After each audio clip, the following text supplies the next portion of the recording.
disturbance at Acer Plaza? 10-4 dispatcher, verify address. It's Acer Plaza. Repeat, Acer Plaza.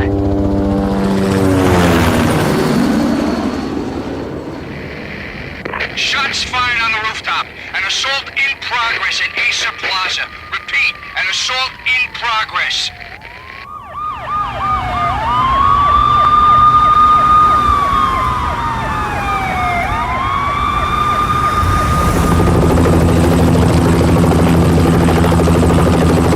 It's a war zone down here. 1085 dispatcher, need additional units. Additional units now. Officer in danger. Officer in danger. 10-5, please repeat. 10-5, all units, emergency. Officer in danger, Acer Plaza. Repeat, Acer Plaza, all units. They were all dead. The final gunshot was an exclamation mark to everything that had led to this point. I released my finger from the trigger, and then it was over. To make any kind of sense of it, I need to go back 3 years. Back to the night the Payne started.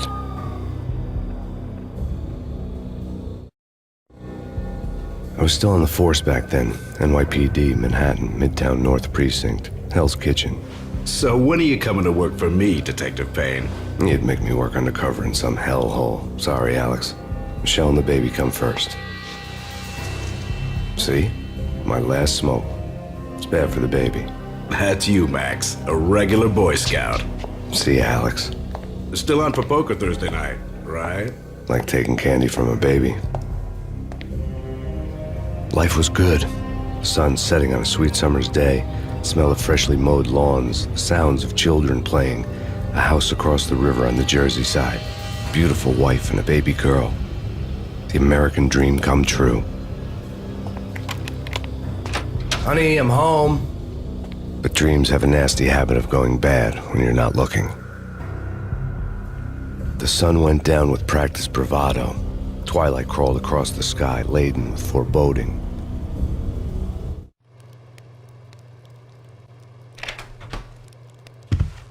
Michelle, honey, anybody home? I didn't like the way the show started. They'd give me the best seat in the house, front row center. What the hell? Something ugly had been tattooed on the wall, a map of things to come. It was a poison syringe, a magic tag full of diabolical meanings.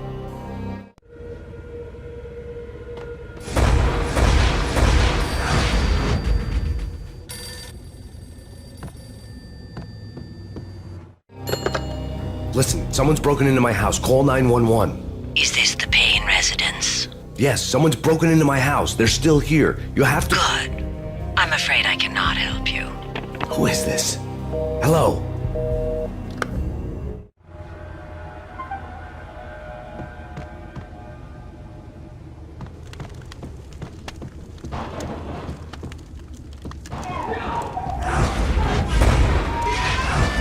Michelle!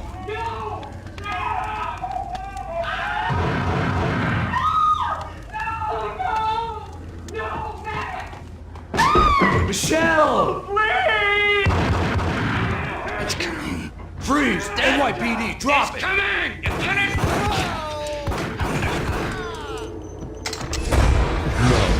No, please, God, no. The flesh of fallen angels!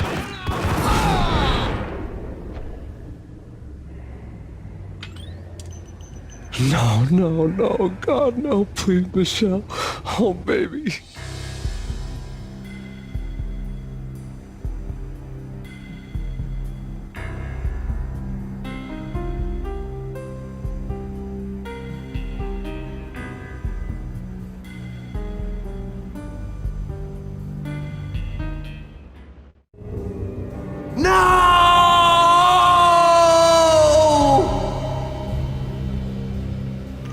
That was 3 years ago. Everything ripped apart in a New York minute. The killer junkies had been high on a previously unknown designer drug, Valkyr, V.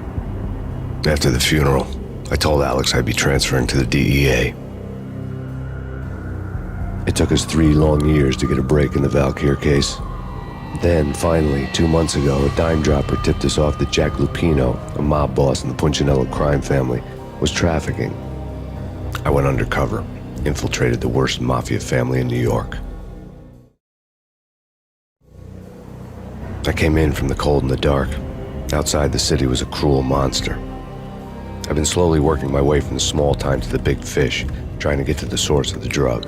Alex and BB were my only contacts in the DEA, the only ones in this decrepit city who knew I was down here. BB here. Something urgent has come up with Jack Lupino. You need to meet with Alex immediately at the Roscoe Street station. I hadn't had a face-to-face with Alex since I'd gone undercover. Outside, the mercury was falling fast. It was colder than the devil's heart, raining ice pitchforks as if the heavens were ready to fall. Everyone was running for shelter like there was no tomorrow. It didn't get any better when I got to the subway.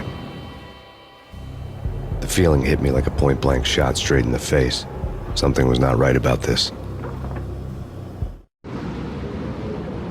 My Beretta stirred nervously under my coat, but the train doors had already shut behind me, and I was in for the ride. Next stop, Roscoe Street Station, and Alex.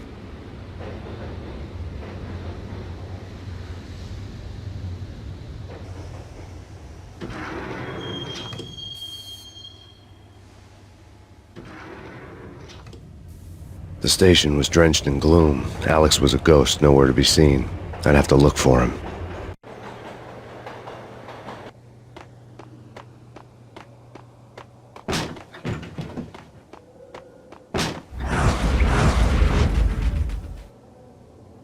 Death was in the air at Roscoe Street. I'd have to find Alex fast.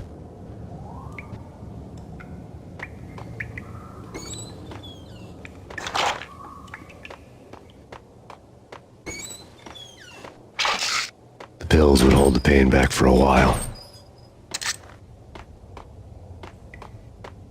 Wasn't Jake supposed to take care of this? He and Mickey are having too much. What the?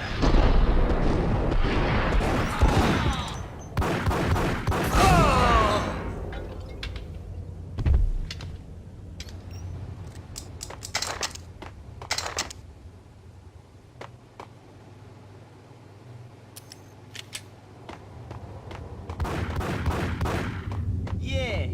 What the?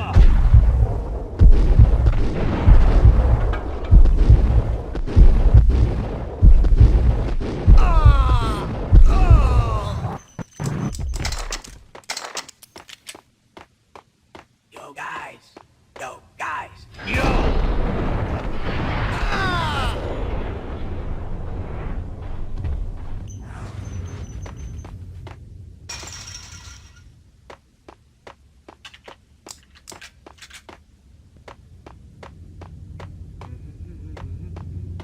Hey!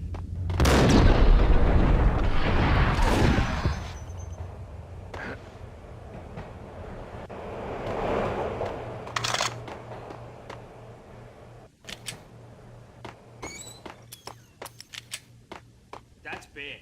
That's bad. What the?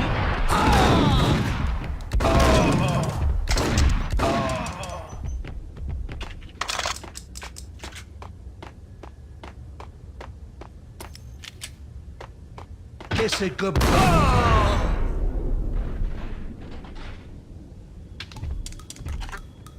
You saved me, man. What's going on here? A massacre. These armed thugs just appeared from nowhere. We need to get help. I can make the call from the control room 1 floor up. Can you take me there? Sure, sounds good. Follow me.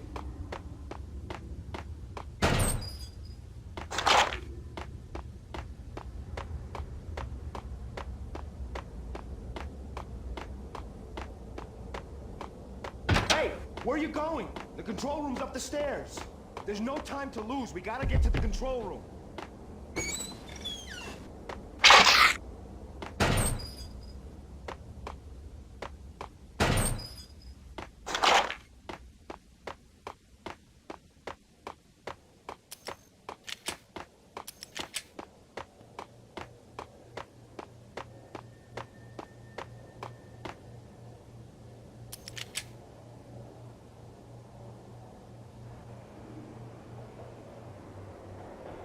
Home free. This way.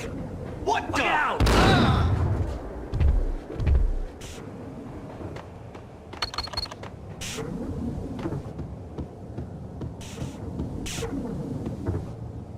Got him down.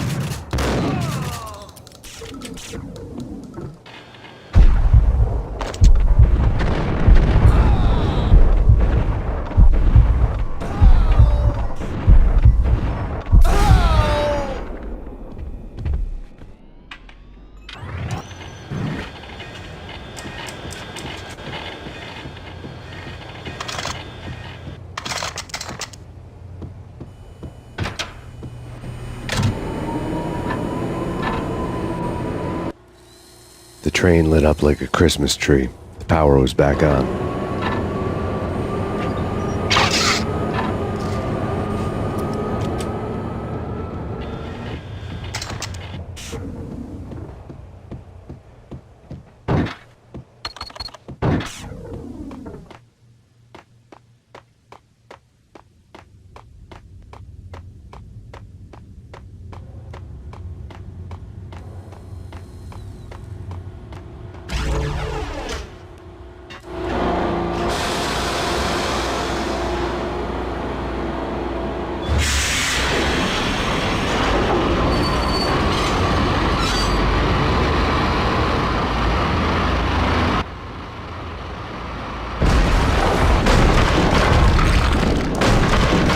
So much for being subtle.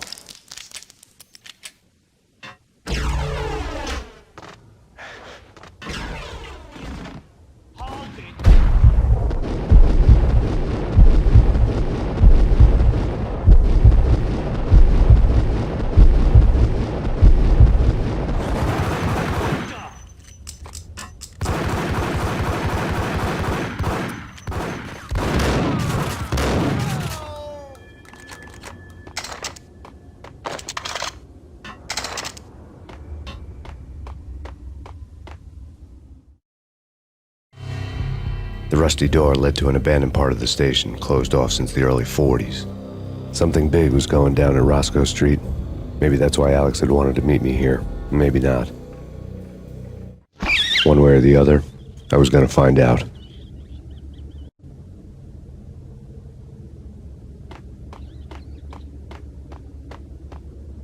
That's big. That's big. What the?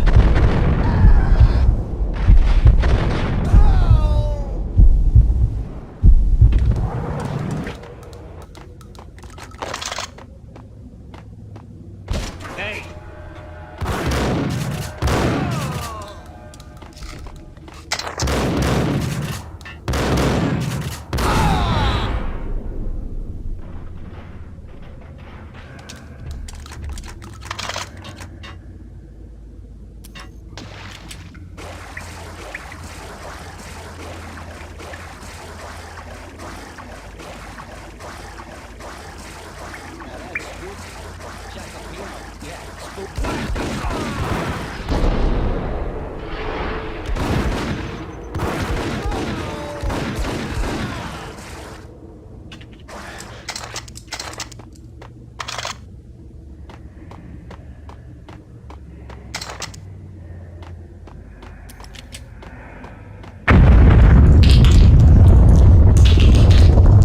What the hell was that?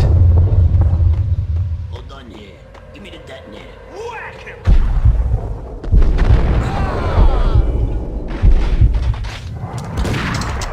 Gun him down!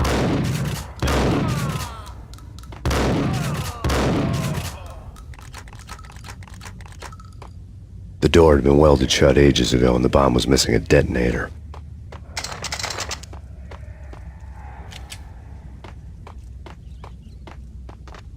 Okay, fellas. The police are on their way.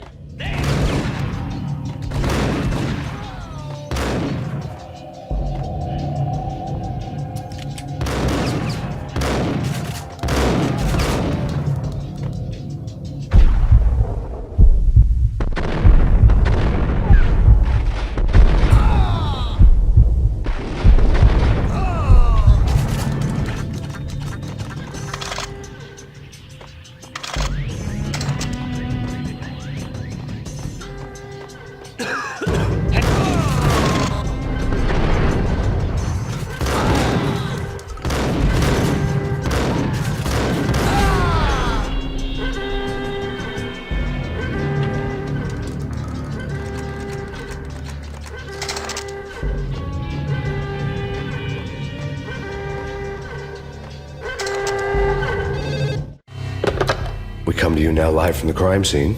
Who is this? Right back at you. This is Deputy Chief Jim Bravura from the NYPD. You are to cease your criminal activities and surrender immediately. Sure thing, Jim. Me and the boys have been talking and everyone's real sorry. They'll never do it again. Who the hell is this? Being placed at the scene of a bank robbery wouldn't have tipped the odds in my favor.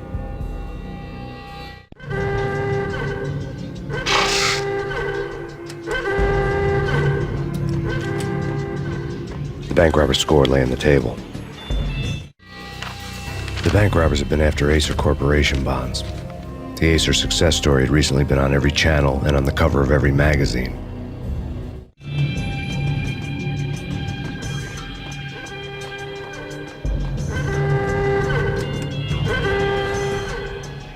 The bank robbers had left their tools on the table.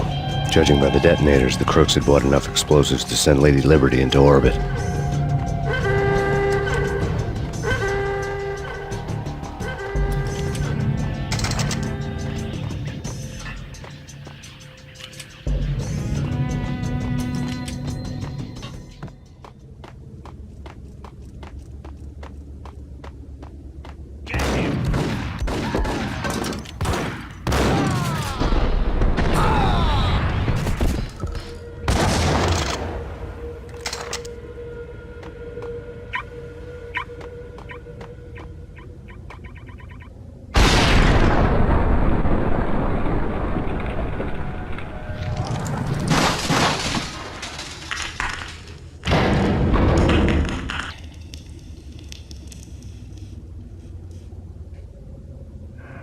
Hold it! Max! Jesus, you almost gave me a heart attack! I nearly shot you! Alex, I'm glad to see you. What the hell's going on? There are more corpses here than at the city morgue! It's an armed robbery, a tunnel job straight to the Roscoe Bank vault through the old station wall. Is this why? This is Lupino's gig? This is Lupino's doing? Lupino's men? Really? You sure know how to take a place? Can you get through? No, it's locked. We gotta get out of here. If it's Lupino, it's... Alex? Alex! There was nothing I could do. He was dead. I could tell by the empty, accusing stare of his eyes.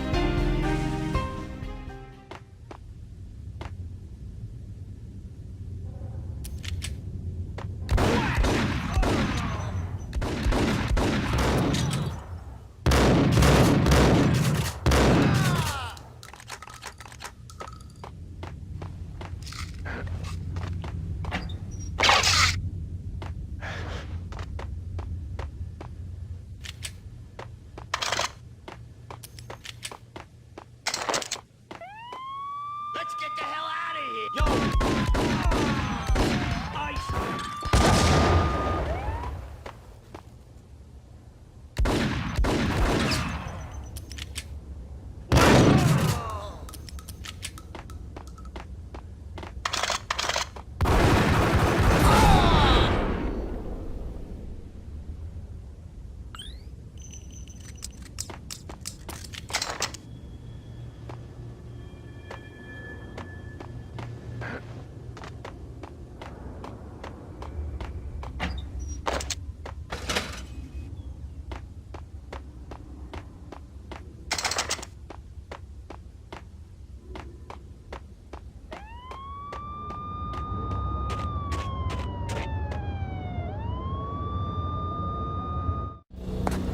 Alex had kept me relatively sane for the past 3 years. Now I didn't know how I felt. Somehow he had stumbled upon something big and ended up stepping on Jack Lupino's toes. Lupino ran his racket of sex, drugs, and contract killings from a sleazy hotel in a slum block of tenements. The NYPD was closing in. I could hear the sirens. Their wail was a crescendo. Lupino thought he could get us by taking Alex out and leaving me to take the fall for it. All he had gotten was my attention. I went for the hotel first. It was a sad old thing with flickering lamps and faded colors, cheap mobster punks and tired-eyed prostitutes. I walked straight in, playing at Bogart, like I'd done 100 times before. The place was run by a couple of murdering mobsters with shark smiles. The Finito brothers. Ladies and gentlemen, it's the pain in the butt. Pain to the max. You're killing me. Did you make that up yourselves, or you get some wine out downstairs to come up with it? Don't answer that. A rhetorical question. I got something for the boss. Lupino around? That kind of depends on who's asking. A friend or a junk squad plan. Don't answer. It's one of them, how do you put it, rhetorical questions. Lupino ain't here, but he said bye. Lupino wasn't in his cheap hotel. Instead, I ran into the Finito brothers. My cover had been blown. The door slammed shut behind me, and then I was dodging bullets like raindrops. Pain in the butt. Ha ha! Pain to the max. Junk squad plan. Got a ticket to Marble City for him. Eat first and lying down. Friggin' A.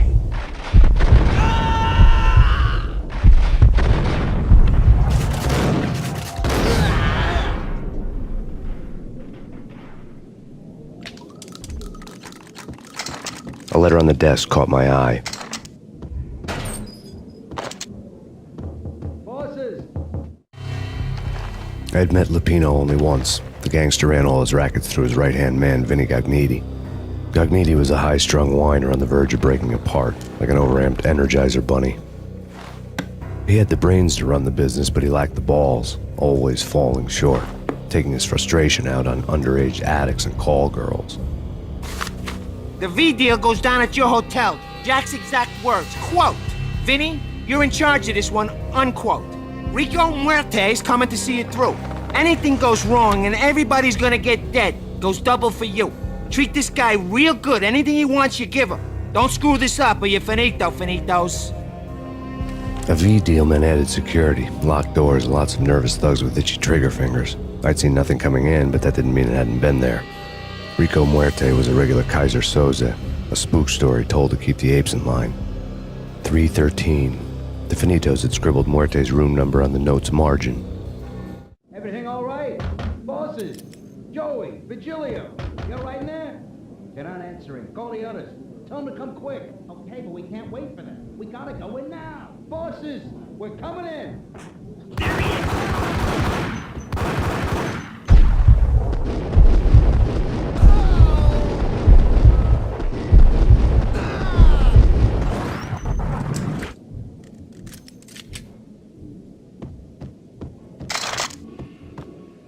Getting out was not going to be easy.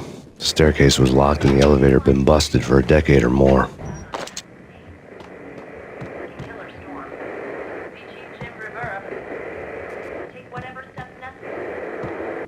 In his press conference today, the mayor stated that Valkyr represents a clear danger to New York and called for drastic actions to eliminate the problem. On today's top story, the Valkyr crisis worsens with the murder of DEA Special Agent Alex Balder. Special Agent Balder had been shot repeatedly from a point-blank range. The gunman has been identified as Max Payne. The noose is sure to tighten around this fugitive criminal as more NYPD units join the search to apprehend him. I had just gotten my 15 minutes of fame.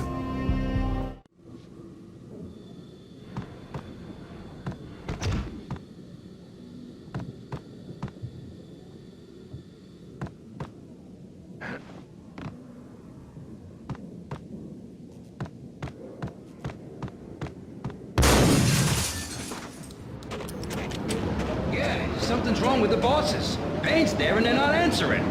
Let's go already. Payne's gonna... What the hell?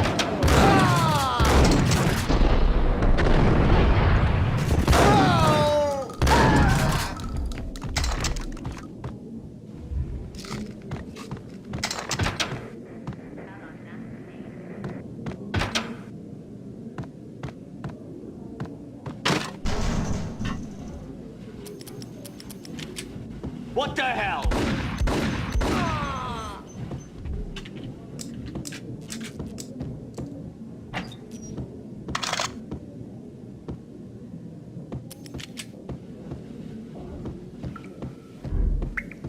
Previously on Lords and Ladies. Lady Amelia, Marquis Valentine asks for an audience. Thank you, Lawrence. My lord. And now, an all-new episode of Lords and Ladies, brought to you in part by Acer Corporation.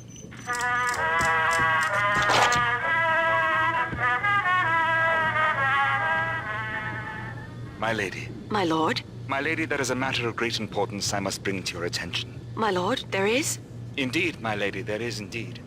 From the very first moment we met, upon that distant forest path, there has been sunlight in the autumn leaves blazing like the colors of your hair. Oh, my lord, you should not speak so. But my lady, I must.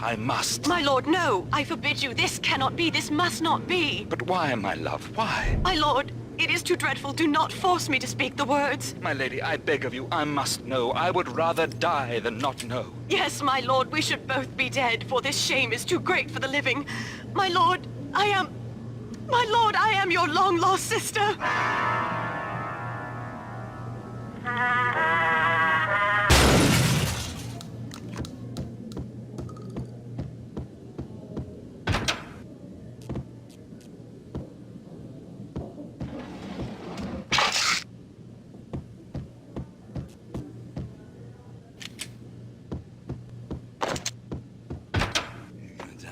V-head junkies could go off without a warning. I had to be careful.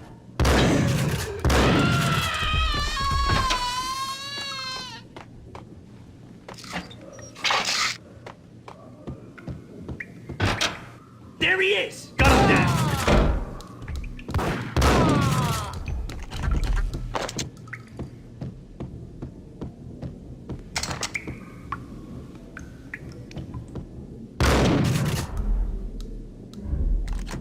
Piece of crap!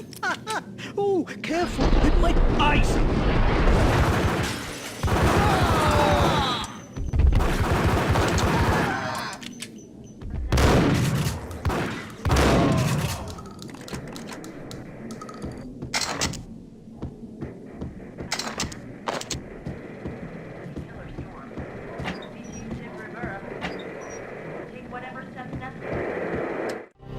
Tonight, the city's fight against the nightmare drug Valkyr took a turn for the worse as DEA Special Agent Alex Balder was found brutally slain at the Roscoe Street subway station. A suspect was seen leaving the site only moments after the shots had been fired, and the NYPD is currently in pursuit of Max Payne, a repeated felon believed to be armed and extremely dangerous. And now the weather. The worst winter storm in recorded history continues to pound the city. Here stated that Valkyr represents This party had been dead for a while. I couldn't say I was sorry I'd missed the show.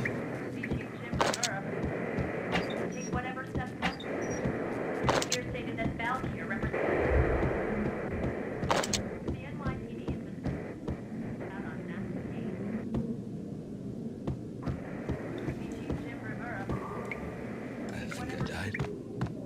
I think I'm dead.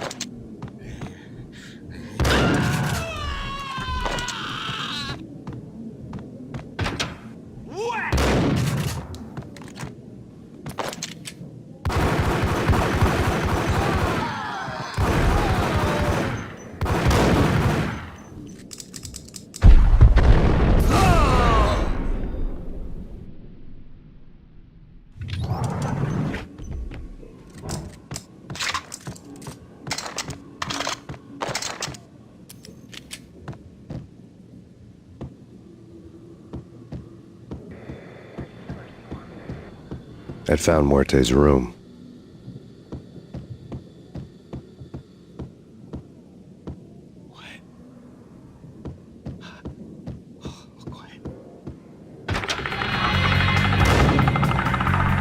Muerte had received a letter. Our investigation had turned up nothing to link Angelo Punchinello, the head of the Punchinello family, to Valkyr. All tracks had ended with Jack Lupino. The letter in Muerte's room was signed by the Don himself. It was the first hint that the Kingpin knew what was brewing inside his syndicate. The trouble you got into after the Chicago screw-up. The Punchinello family bailed you out. You have been waiting for a chance to pay us back. One of our trusted boys has a monkey the size of King Kong on his back. We need your special skills for backup on a major deal. Collecting evidence had gotten old a few hundred bullets back. I was already so far past the point of no return I couldn't even remember what it looked like when I had passed it.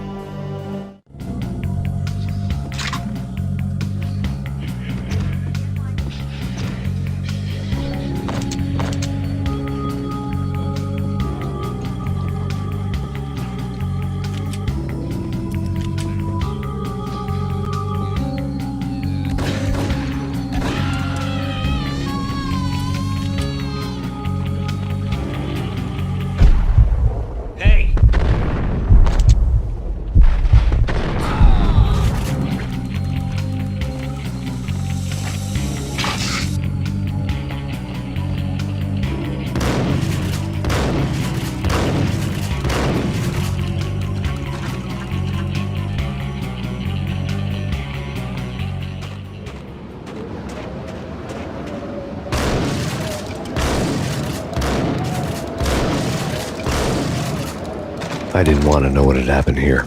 It was not a pretty sight.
The hooker had left her diary on the table. The diary belonged to a hooker named Candy Dawn. The read would have made a vice cop blush. Had talks with the mystery hag over the phone again. Sent her the latest One-Eyed Alfred tape. As long as the hag keeps paying for the tapes, the old man could come every day for all I care. She had a nice sideline, making secret X-rated flicks of her clients and selling them to the highest bidder. It would get her killed if her V-fix for the day didn't do it first.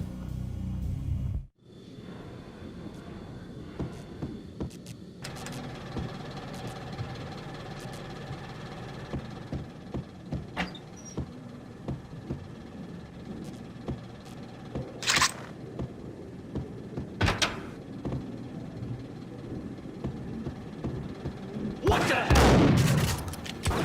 Tim, go get him. No, wait, you go get him. You go and get him.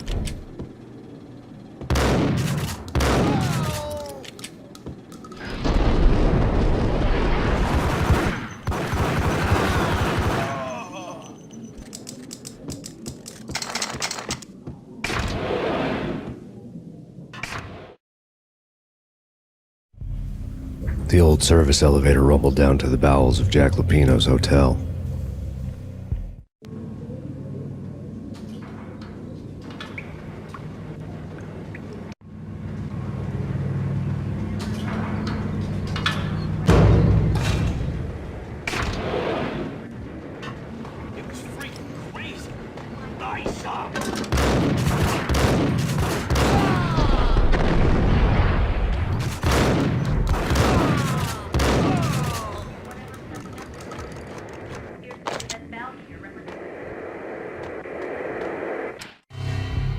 A winter storm warning is in effect in the whole tri-state area, as both freezing rain and heavy snowfall continue. Many roadways are already closed, and people are advised to stay indoors. The severe blizzard has ravaged New York for 3 days now, with no end in sight. We'd been snowed from the start in the Valkyr case. The forecast said there was plenty more where that had come from. But the snowbound city was on my side. Less chance of innocent bystanders getting caught in the crossfire.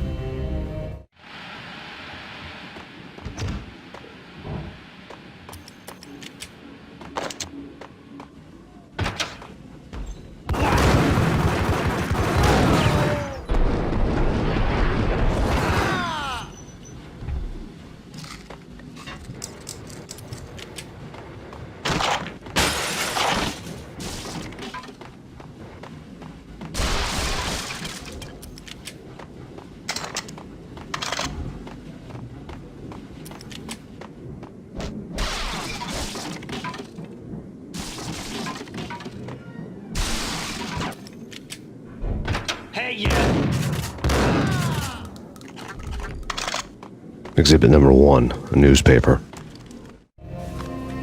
A dead man tied to a chair lay on the boiler room floor. Captain Baseball Bat Boy has an unbeatable track record in superhero death matches. But a 6-pack of root beer gets me every time.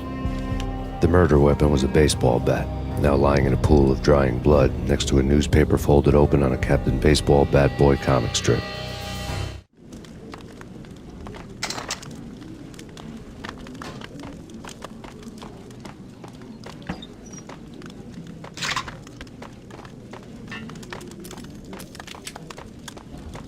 Take vampire movies. Why are they always set in L.A. or Mexico? They can't even get into the black.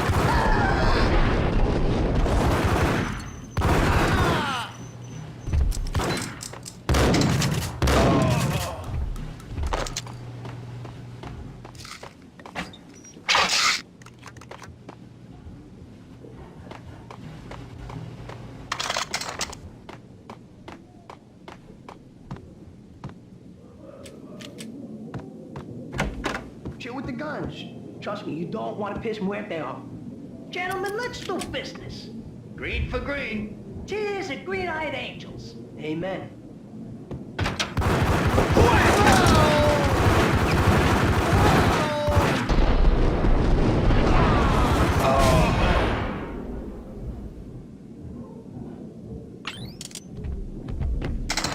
A lifetime ago, this would have gone down as a narcotics arrest.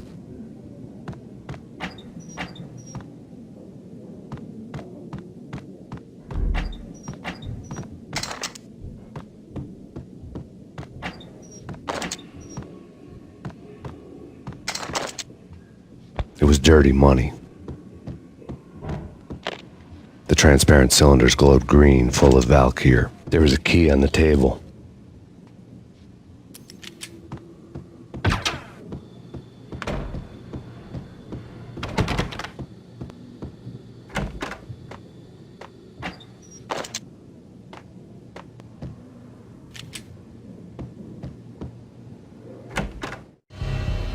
Two mad dog killers, ready to murder each other. They step into the next room, and I'm thinking, now they're gonna do it. But no.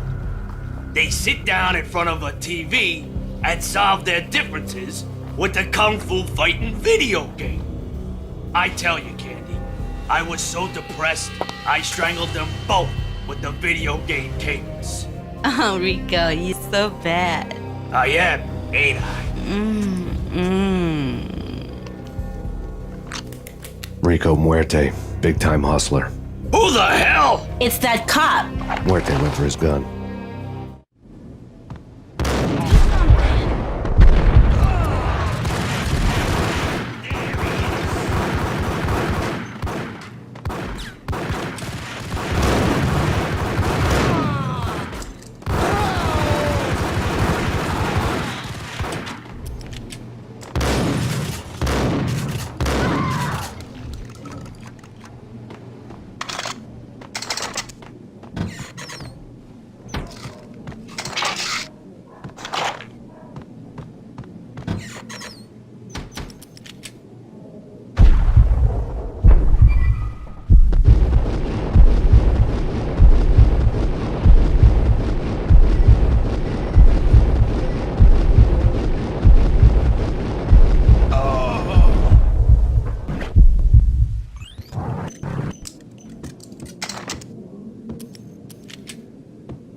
The antique switchboard was still in use. There was an old telephone switchboard in the back room of the reception area, the kind that made phone tapping child's play. It wasn't hard to picture a fat pimp sweating with headphones on, listening to his hookers talk dirty and fake orgasms over a web of party lines, the blood veins of New York. Right now, there was a different set of moans and groans going on. Boss, Corneli, this is Max Payne. He came, started capping us. He killed... Are you freaking kidding me? He's just one lousy cop. You better be freaking kidding me. Whack him. What's the freaking problem? Hello? Answer me. Hello? The word was out. A deadly virus released into the city's corrupt circulatory system. Something wicked this way comes. Max Payne at large.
turn around, walk away, blow town.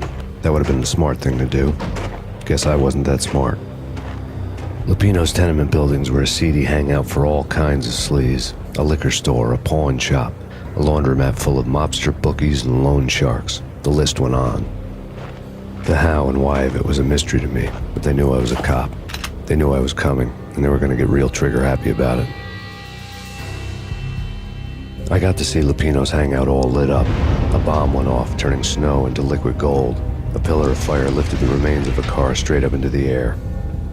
The flames were highlighted on the hood of a black Mercedes-Benz as it coasted down the street real slow, as if the driver didn't have a worry in the world. I got a good look at the man riding shotgun. It was Vladimir, the head of the local Russian mob, the fly in Don Punchinello's suit. The ringing in my ears was the sound of a mob war being waged.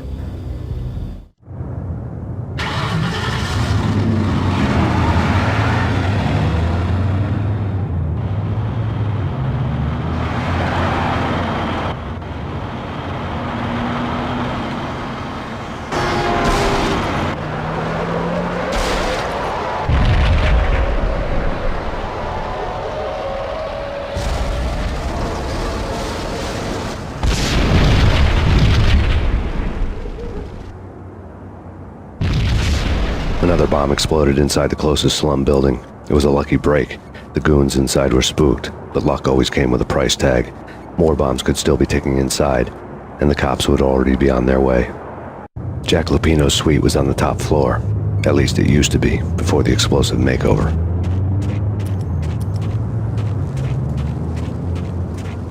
I don't know, man. I don't know about this. Quit worrying, man. Think of it as Christmas. Yo!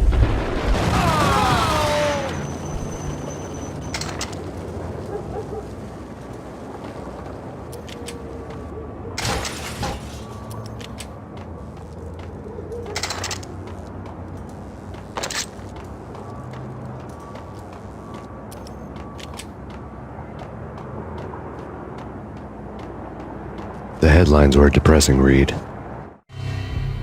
The headlines were screaming bloody murder. The storm was a screaming duet with the approaching prowl car sirens. It was all a scream when you were down for the count and wanted for murder.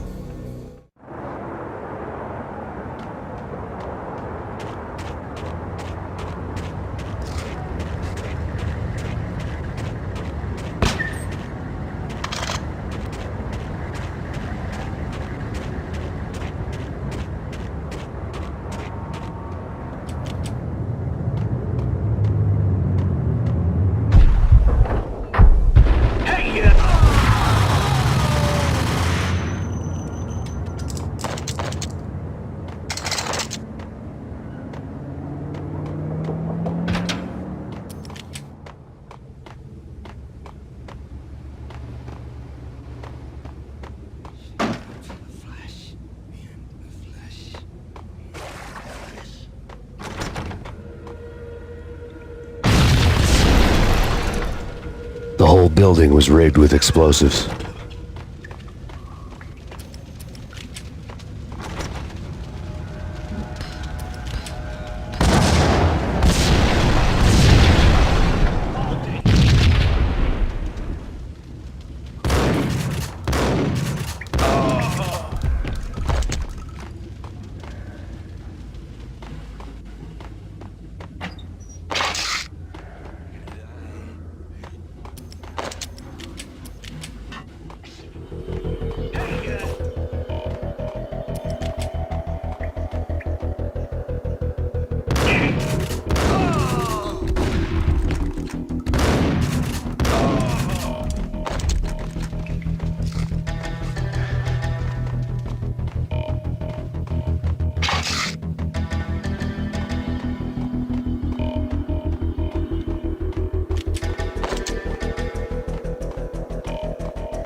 A beaten-up phone in the entrance hall was ringing. It could have been just a junkie in need of a fix, but it turned out to be something more sinister than that. Am I speaking to Mr. Payne? Who wants to know? My name is Alfred Woden.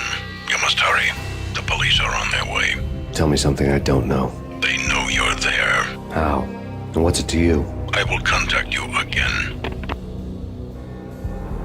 The cops arrived, sirens singing in the off-key harmony of a manic-depressive choir. I had a few minutes while the SWAT team would go through the usual routine. By the time they busted in, I needed to be long gone. Max Payne, this is Deputy Chief Jim Bravura from the NYPD. Drop your weapons and come out with your hands above your head.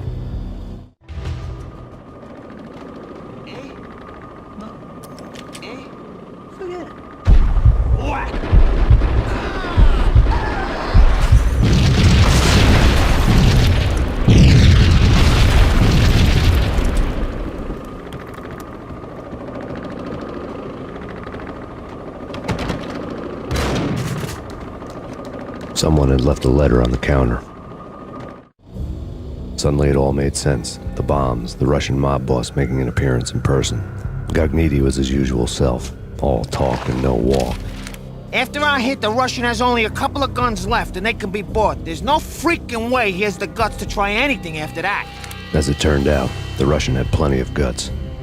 One thing you could count on, you push a man too far and sooner or later he'd start pushing back. There was a key on the shelf. Put your hands where I can see them.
The bombs had destroyed all the stairs up to Lupino's office.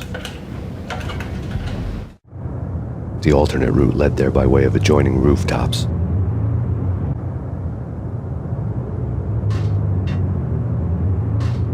It's never been this cold. Never ever. It's like the sky's falling. Yes, sir. It's the end of the world as we know it.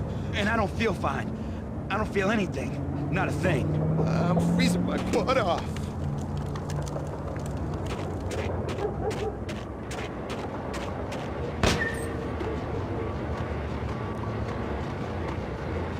To get to the roof, I'd need to get to the elevator through the locked door up ahead. Pizza delivery. Never seen you before. Buzz off, Joker.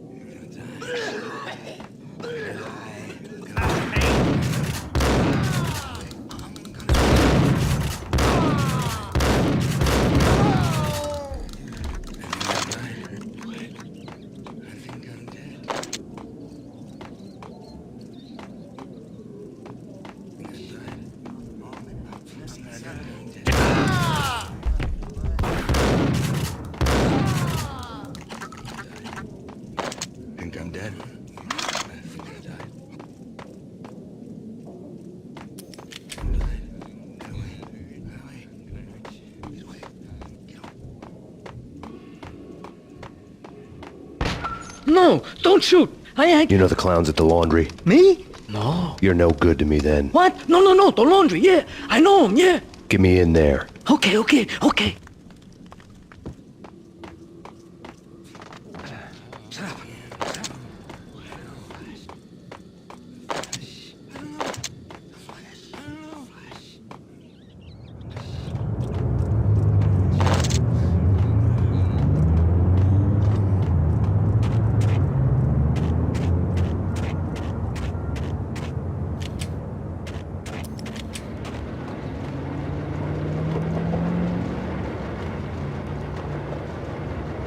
It's me. Open up. Let me in, quick. Not so fast.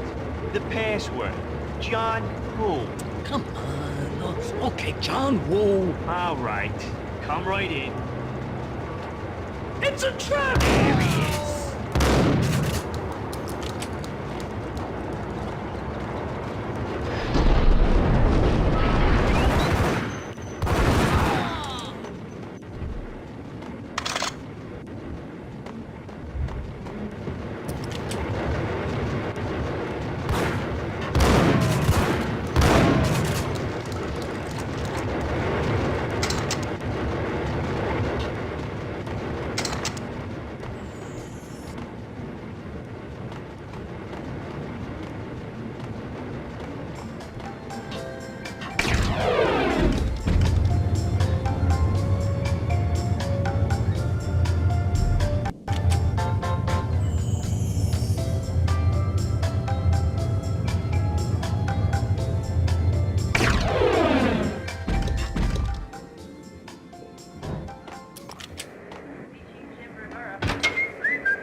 New York City is in crisis tonight, with reports of Valkyr-related gang war in the streets of the Bronx. Apparently, Max Payne, wanted for questioning in connection with the slaying of a DEA special agent earlier tonight, is waging a one-man war against his former partners in crime. Among the listed casualties so far are notorious mafia members Joey and Virgilio Finito, as well as Rico Muerte, himself a fugitive from the law, and a suspect for several murders in the Chicago area. The NYPD has been placed on full alert. A citywide APB has been put out on Max Payne. Deputy Chief Jim Bravura has promised to take whatever steps necessary to bring him to justice. What those steps may be remains to be seen. For NYCNN TV News, this is Kira Silver.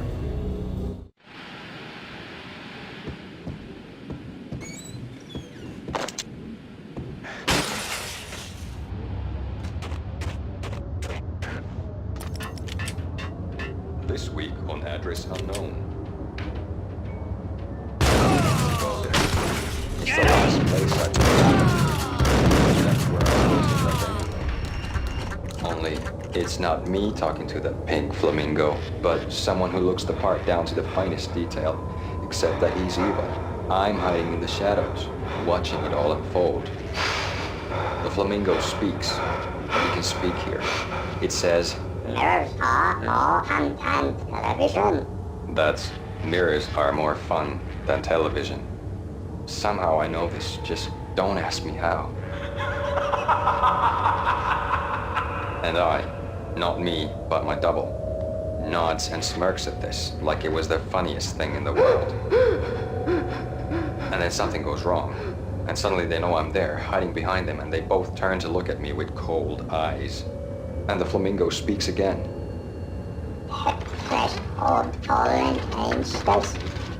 I have no idea what that means.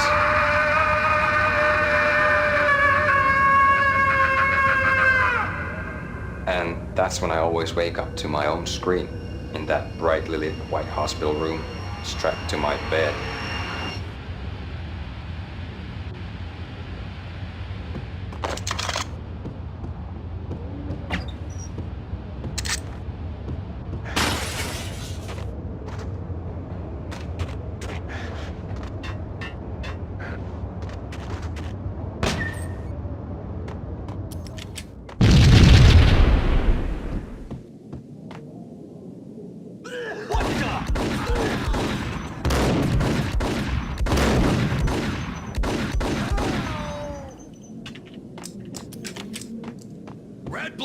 green? It's always red or blue in the movies. So, green? No, not the green.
What the hell are you standing around here for? They're bombing us. What are you doing?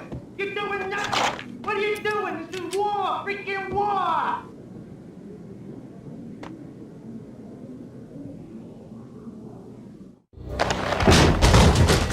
Vinny got needy.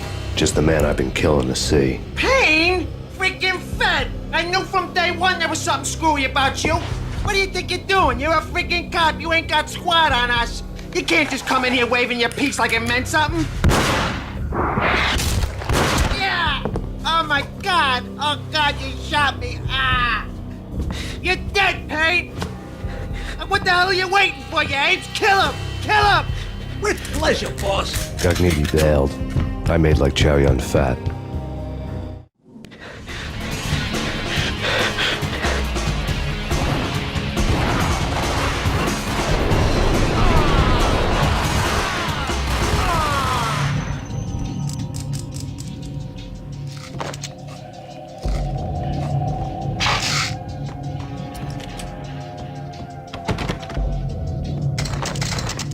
A crumpled letter lay on Gognitti's desk. The letter was addressed to Don Punchinello, but Vinny had never had the nerve to finish it. Jack's gone voodoo. Just the other night, he shot Dino because he wanted to see what his brains looked like splattered on the wall. He's a freaking mad dog. We're running out of men and business fast. Gognitti had been living in mortal fear of his boss. Jack Lupino was a psycho.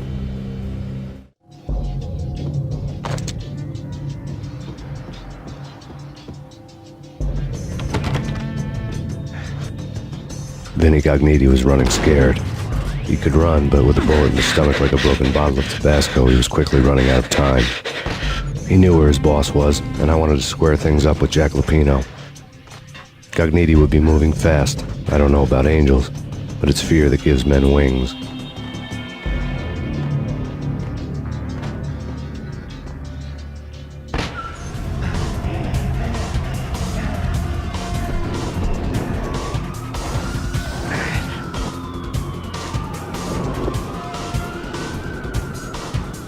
Gognitti hitched a ride. To catch him, I'd have to follow his lead.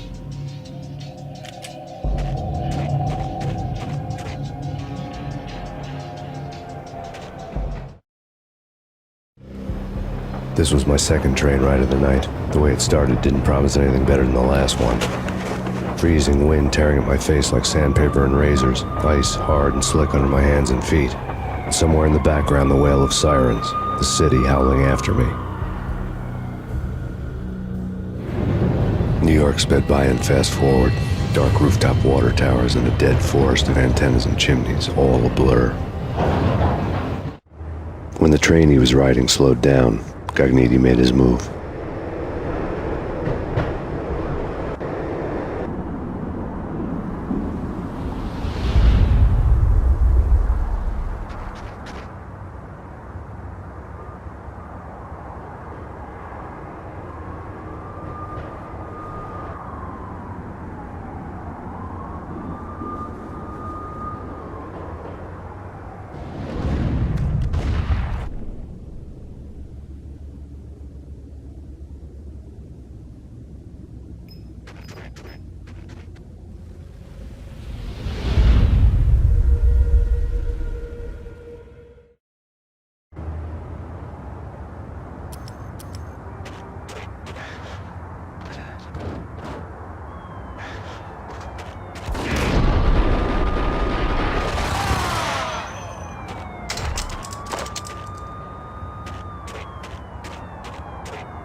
It's Payne! He's coming down the stairs! Shoot the bastard! Okay, boss, you got it. No problem.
What the hell?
Max Payne has nowhere left to go. We are very close to capturing him. You'll get a full statement then. Right now, I've got better things to do, ma'am.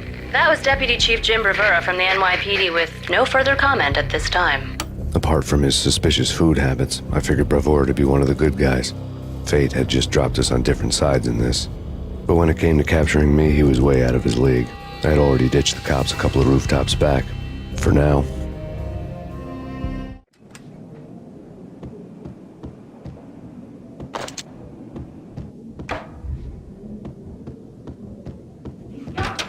I can hear him. Ready?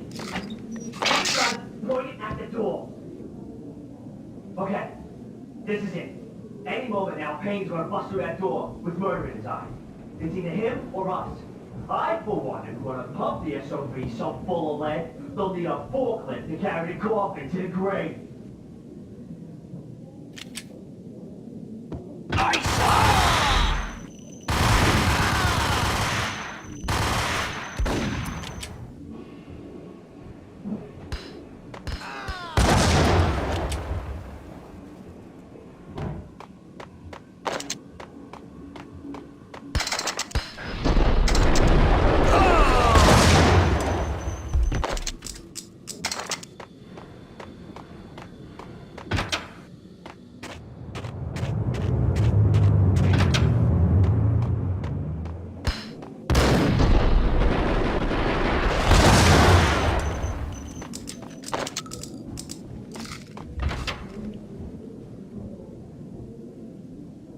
me, goddammit!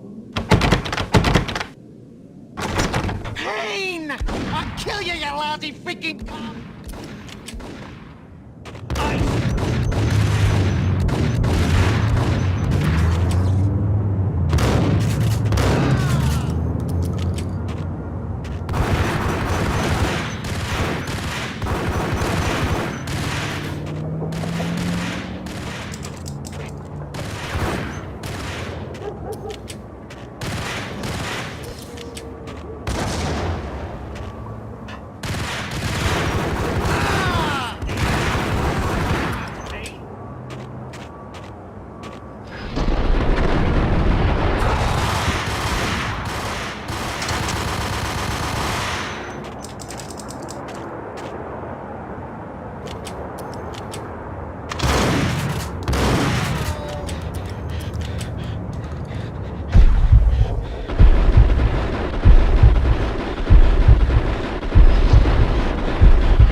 Gagniti ran out of steam in a dead-end alley with steam boiling out of the sewer grates like all the fires of hell were burning high beneath us.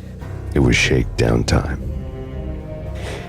Where's Lupino? Screw you! Bad start, Vinny. Ah! Police brutality! I rate pretty high on that. You can't just hurt me in cold blood? Just keep telling yourself that. Listen good, Candyman. I'm not gonna be anybody's fall guy. I want to know where your boss is hiding. There was no glory in this. I hadn't asked for this crap. Trouble had come to me in big dark swarms. The good and the just were like gold dust in the city. I had no illusions. I was not one of them. I was no hero. Just me and the gun and the crook. My options had decreased to a singular course. I'll tell you, just don't hurt me no more. Lupino's at Ragnarok, the nightclub. Book me, take me, hold me to the freaking jail, just don't hurt me. Your rights will be ready at your funeral. Ragnarok was Lupino's private nightclub, a den of drugs built into an old theater. I knew what waited inside. V had junkies ready to explode in random acts of senseless violence, and Lupino's goon squad, the worst stone-cold killers this side of hell. Ragnarok was as inviting as a headache, flickering and flashing to a machine gun beat. The belly of the nightclub was a gothic theme park that began with bondage games and led to the nasty stuff from there.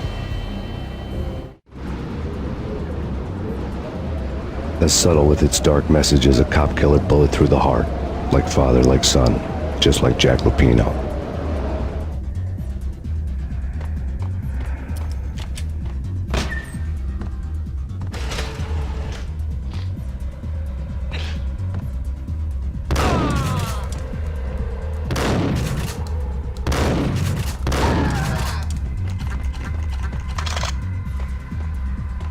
The book had never been a bestseller.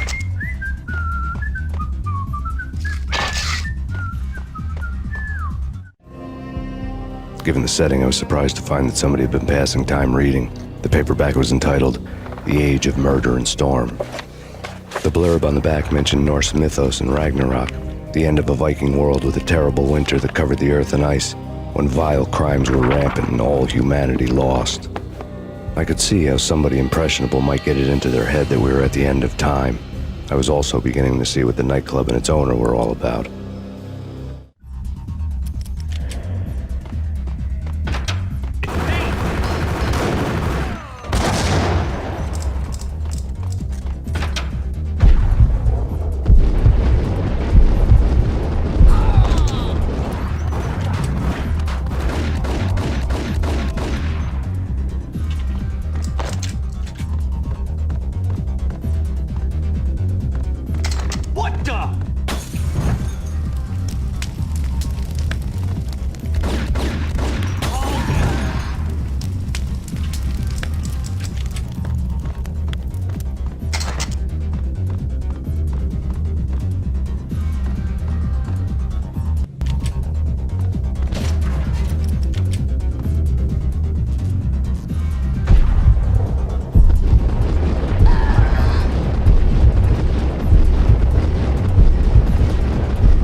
books on the occult had been piled on the table.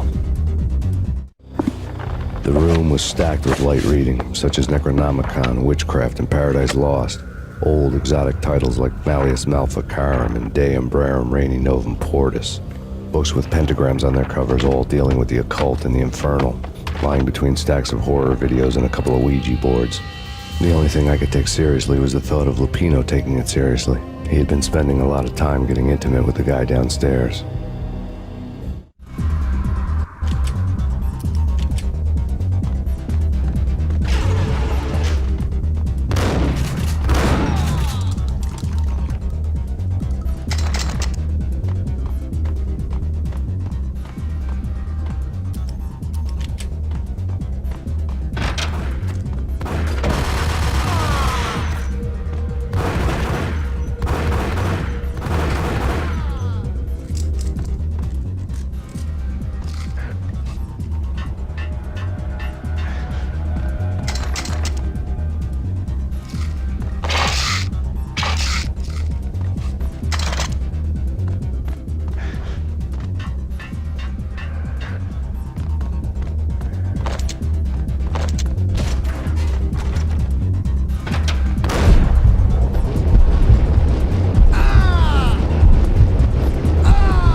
Hey, yeah.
The backstage area led to Lupino's inner sanctum.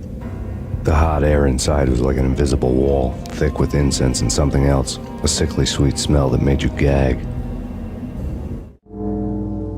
This was the rotten core of the Big Apple. Lupino lurked somewhere ahead, like a spider at the center of his web, waiting. The vapors in the air started to make my head swim. Torn pieces of a letter lay scattered on the sofa.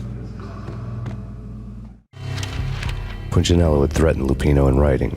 The note had been torn to pieces, bloody fingerprints all over them. Don't want you to think that one of my boys is not playing with a full deck. Shape up, Jack. We are running a business here. I'd hate to send the trio to strong-arm you. The trio were the Don's notorious henchmen. It was obvious that Lupino hadn't been intimidated by the threat. Lupino's notes covered the table. Jack Lupino was crazy, all right. The table was scattered with notes of demented arcane nonsense written in rusty blood, a mishmash list of demons, devils, and dark gods evoked. Beelzebub, Asmodeus, Baphomet, Lucifer, Loki, Cthulhu, Lilith, Hela, blood given to you all. He was after that old Faustian deal, your soul for power and fortune. Just sign on the dotted line with your blood. Lupino's notebook lay on the pedestal. Jack Lupino was crazy, all right. Mythic wolves, let loose to devour the sun and the moon. Lupino is the wolf. I'm Mr. Beast, the big bad Fenris wolf. I'm the end of the world man, wearing the flesh of fallen angels. After Y2K, the end of the world had become a cliché. But who was I to talk? A brooding underdog avenger alone against an empire of evil, out to right a grave injustice. Everything was subjective. There were only personal apocalypses. Nothing is a cliché when it's happening to you. The flesh of fallen angels, come to me all. Astaroth, Beelzebub, Asmodeus, Baphomet, Lucifer, Loki, Satan, Cthulhu, Lilith, Hela, blood to you all. Secret of reality. I've seen it. The corruption of flesh. Oh! I'm the wolf, yeah! I am the wolf! It's close. It's coming. You have come. A witness to the end of time. It's now! I will rise to her side! I don't need the words! I'm beyond the words!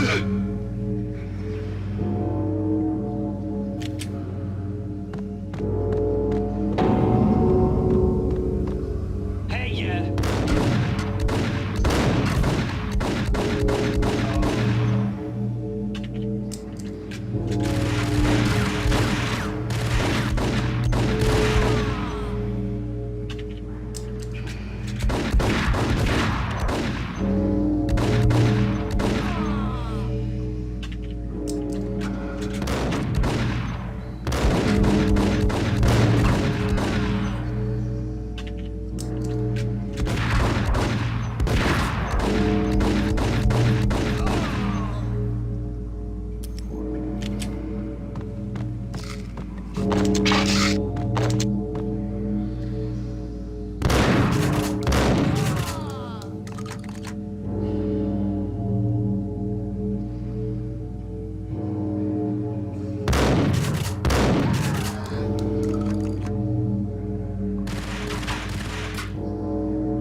I had known there'd have to be a catch in it somewhere, and this one was the Empire State Building of catches. Lupino just pumped up and dying to go 15 rounds with a mutant alligator. And then he started this spooky monkey talk, straight from a bad dream. Mine. I have tasted the flesh of fallen angels. I've tasted the devil's green blood. It runs in my veins. I've seen beyond a world of skin, the architecture of blood and bow and arrow. Death is coming! She is coming, and hell follows with her. This is the twilight winter. I am ready to be her son. Her time is now, and all who stand in her way must die!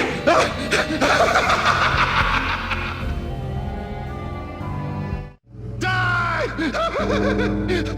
You'll die! You'll die! Now! All die!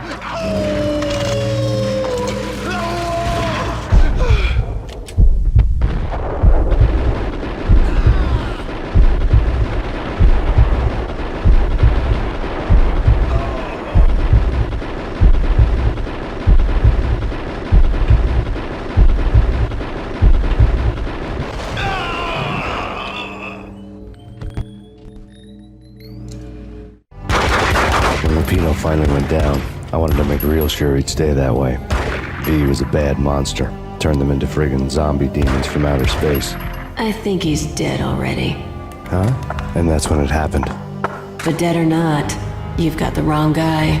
In stepped this knockout femme fatale holding a gun to my face. I returned the favor. Lisa Punchinello. Lisa Punchinello was the Don's wife. Mona Sachs. Lisa's evil twin. Your safety's off, evil twin. You might hurt someone with that gun of yours. Lisa's the damsel in distress. I'm the professional. I'd blow you away without batting an eye. Sure, and you can check out my credentials splattered all over this joint. Jack couldn't have framed you. Not the state he was in. We're after the same slime bag. Angelo Punchinello's the one who murdered your friend and framed you with it. You know this for a fact? I've got my sources. I don't have a clue these days. I just shoot them as they come. Who put a contract on the Archfiend? This one's mine. I hate the guts of that sadistic wife-beater. Why not pool our bullets for this one? I thought you'd never ask. My finger was starting to twitch. How do you like your whiskey? I'm easy, as long as you don't try to slip me a Mickey. You're a real angel, Max. It was good stuff.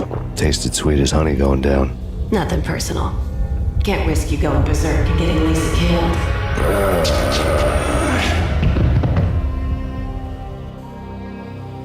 The nightmare was always the same. Violent shapes moving in darkness, old and ugly. The killer's mad laughter was a riddle filled with wicked innuendo.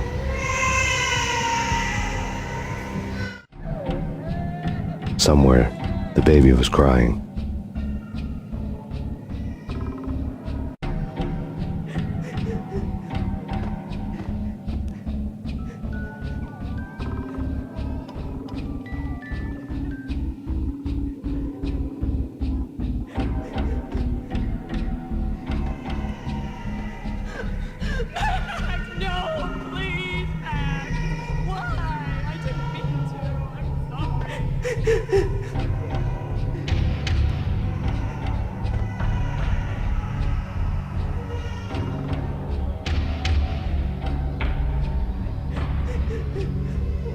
Should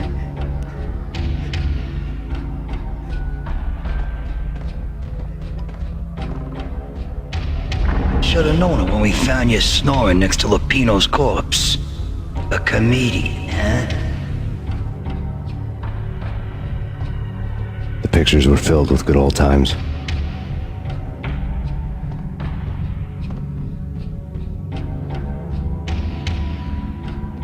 Michelle looked at me from the photo.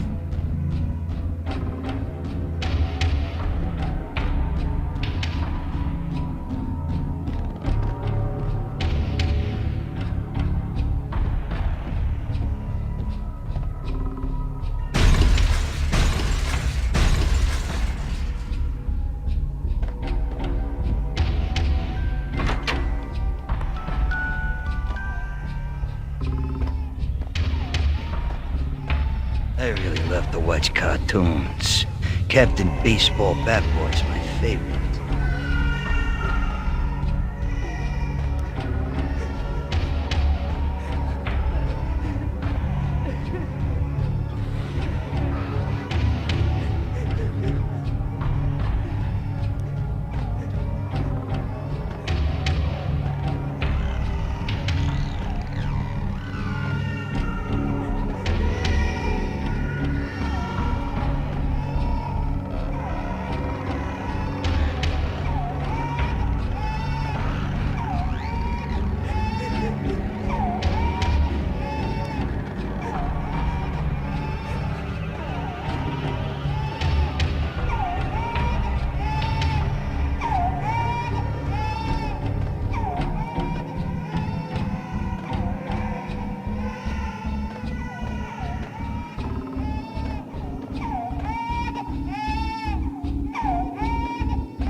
No, please God, no.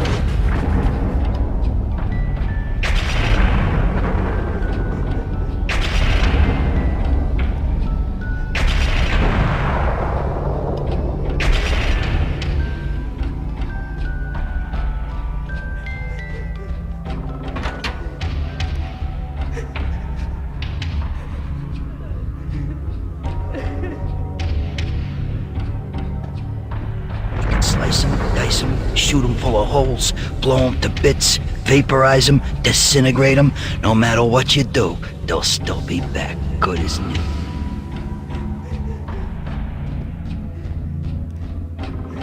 Michelle's diary lay on the table. Michelle was working part-time in the district attorney's office. Her diary was open on today's entry, her handwriting all pretty curves. An army dossier found its way to my desk yesterday. Valhalla? Isn't that a Norse myth? Something about Vikings? I tried to tell Max about it, but he was busy, that cute frown on his brow. Guess it's nothing, just a mix-up at the courier service. From now on, I would always find time for her. It was a hollow promise. Too little, too late.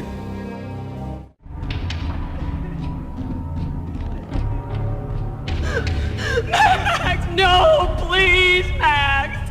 Why? I didn't mean to. I'm sorry.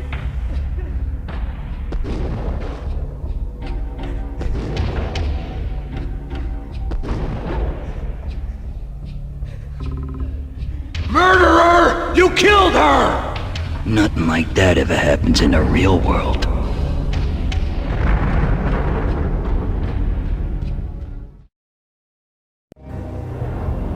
I woke up in a bad dream. My head felt 2 sizes too small for my brain. Max Payne. I envy your name. And the killer was smiling. Pleased to meet you. I'm Frankie the Bat Niagara. Niagara, as in you cry a lot? He had a baseball bat and I was tied to a chair. Pissing him off was the smart thing to do.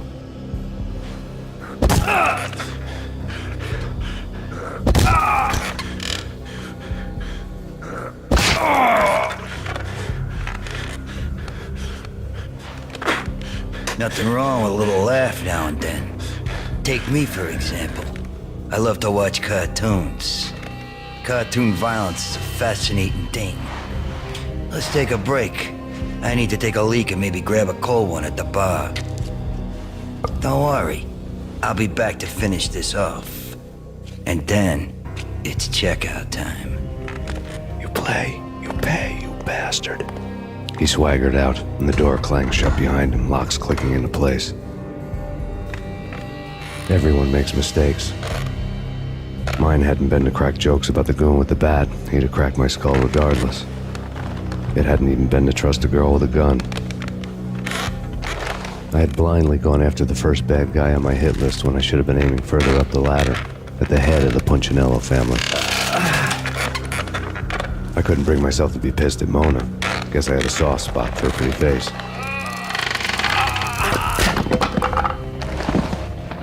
But when somebody decides to play baseball with your head, you tend to get sore. They had dragged me back to the basement of Lupino's hotel. I was beaten, bruised, and blue. I felt like the chair I had broken to get free.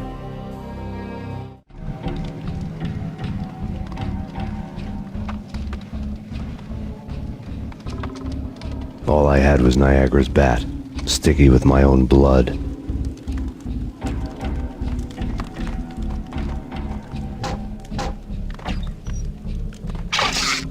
Without a gun, I'd be no match for Frankie's men. I'd have to play hide and seek with them.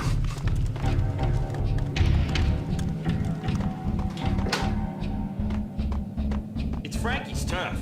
We'll take. What the?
Another newspaper caption for a murder scene.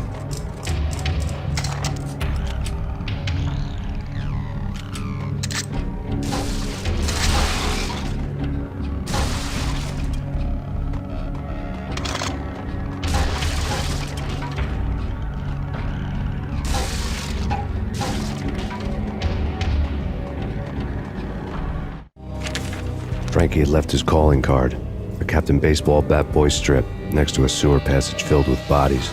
You'd better not mess with Captain Baseball, Bat Boy. Even my archenemy, Bicycle Helmet Girl, swoons at the sight of me. Aha! There were enough corpses to put a mass murderer to shame.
Things were fast going from bad to worse.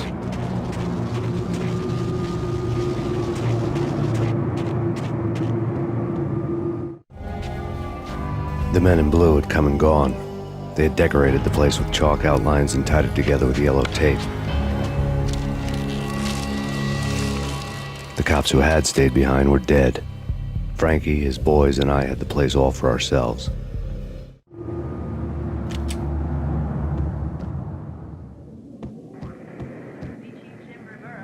Just forget about it. Just forget about it. Hey, just forget about it. That crazy witch, you should have heard her. She was a real scream when the boys caught her trying to cap the Don. Oh, that's freaking bad. To the trio? That's even worse than what Frankie's doing to that poor bastard downstairs. She's gonna take a long time to die. The mobster muscle on the phone was talking about Mona. Punchinello's trio were nothing but bad news. It's Payne!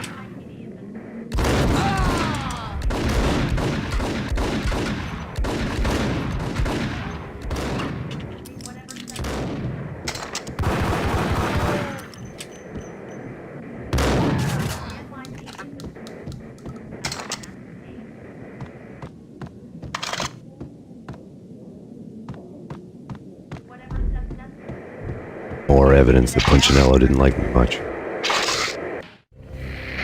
The fact remains that all the victims so far identified in the Ragnarok shooting have been known criminals, many of whom had large doses of V in their blood. Reliable sources say that Max Payne was also among those killed, although no body has been recovered at this time. Reliable sources. That meant somebody thought the Mafia had me, and didn't want the cops snooping around anymore. The body would be delivered to them barely recognizable. Case closed. Don Punchinello had the power to be that reliable source, which was no news. But his news was old news. Framing me hadn't been enough.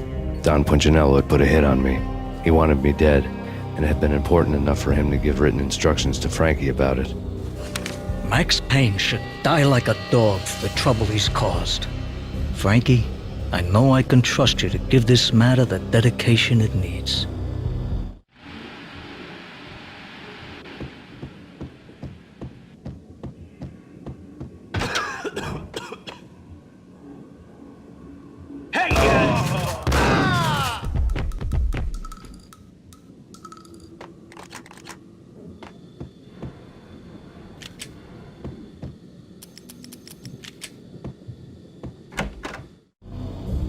The hotel bar was fast developing quite a history. True to his words, Frankie was there, having a beer. Jesus Christ. How the hell did you get loose? Got bored waiting. Thought, what the hell, we could just as well finish this here.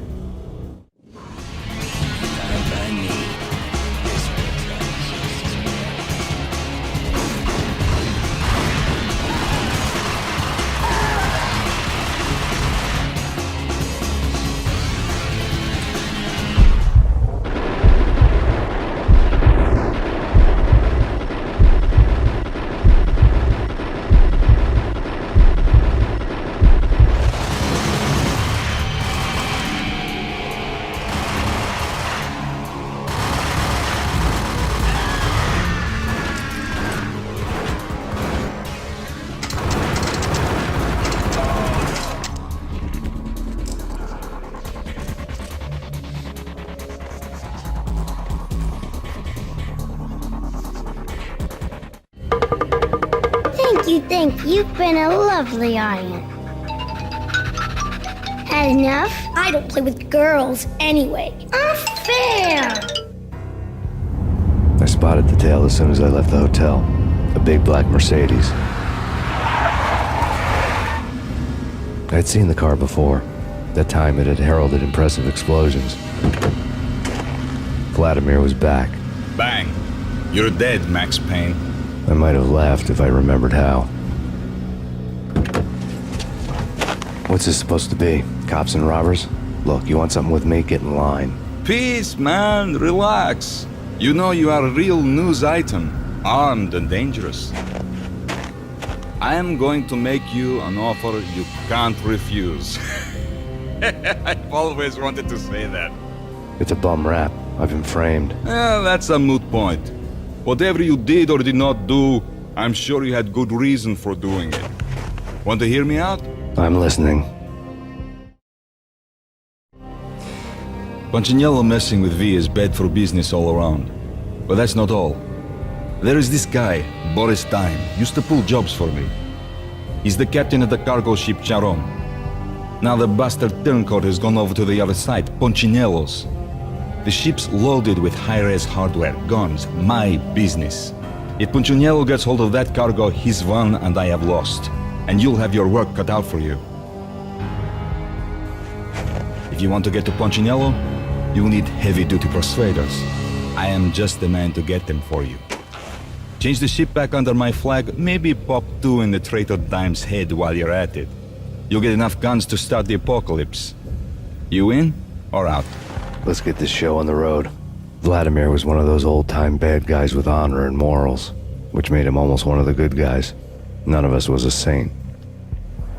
The Brooklyn riverfront was a maze of rusty containers, sharp-boned cranes looming up from the snowstorm.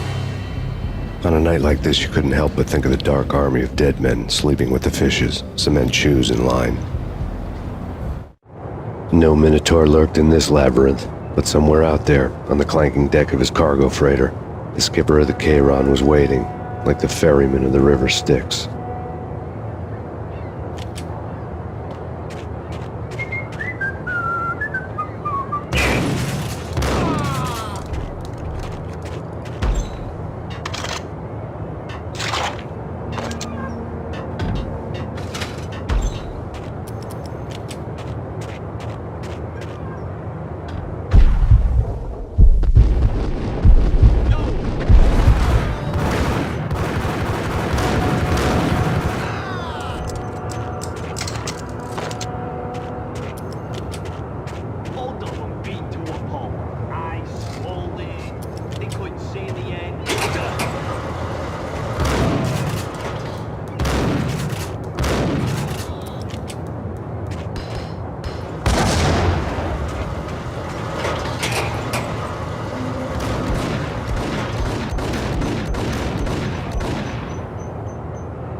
way, Max Payne.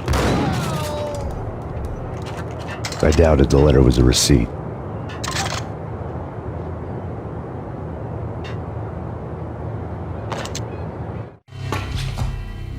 Rico Muerte had come to town to do more than just sort out family troubles. Exhibits number 1, 2, and 3. A briefcase of money, a sniper rifle, and an envelope with one word neatly printed on a folded piece of expensive paper. Mayor. It didn't sound like a mafia contract at all. It was too cold and too to the point.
I had found Boris Dime's ship.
Rust had crept over the sides of the cargo steamer a long time ago.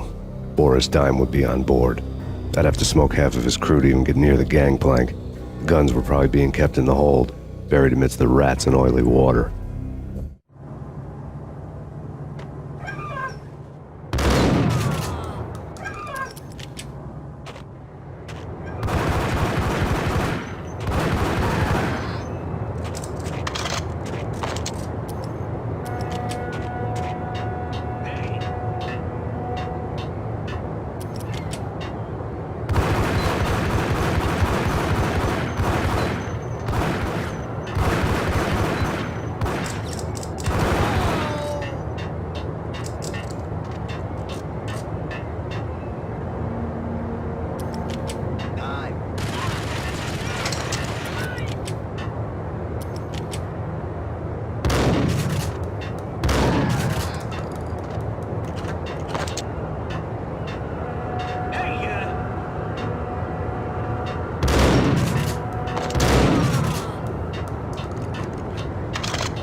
Angie, tell me, how much did Dime cost you? I bet it was more than his name. Max Payne. Right the first time. You're dead, punk. You sure you're not confusing me with Boris here? But you are right, of course. Pretty soon we should get together and have a talk. You son of a... Pissing Punchinello off was a dangerous game, but when people get mad, they make mistakes. I should know. That's where I wanted Punchinello, mad enough to trip over his own feet, preferably into a grave.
says different is calling me a liar. Glad of you here. Collect all the guns and ammo you want. Meet me on the bridge afterwards.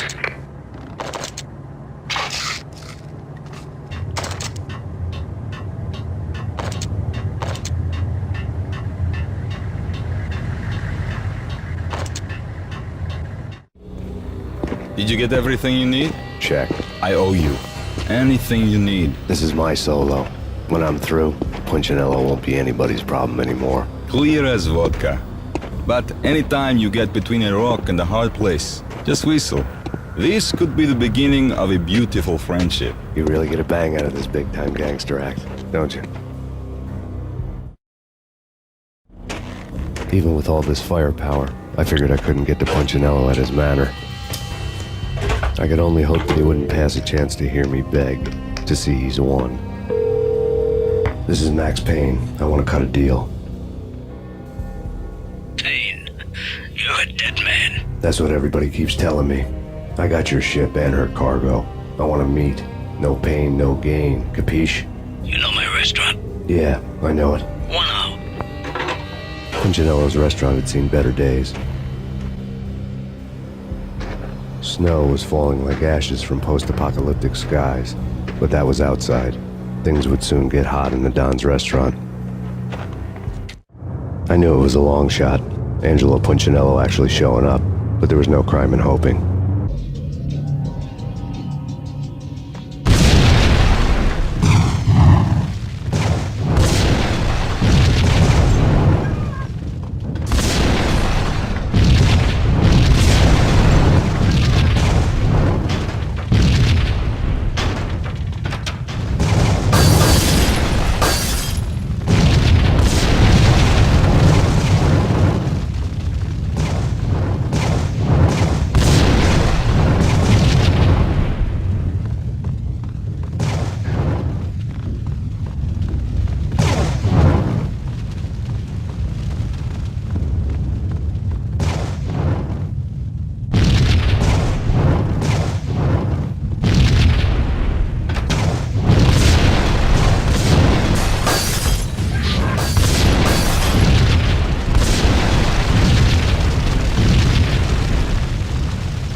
Punchinello was burning to get me. The feeling was mutual. He was trying to put out my flames with gasoline.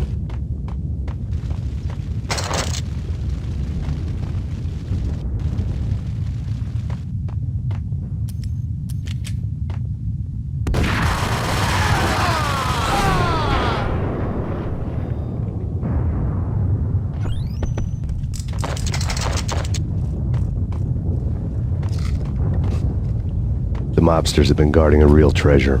The way out of this disco inferno. There he is!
Vlad had seen my smoke signals.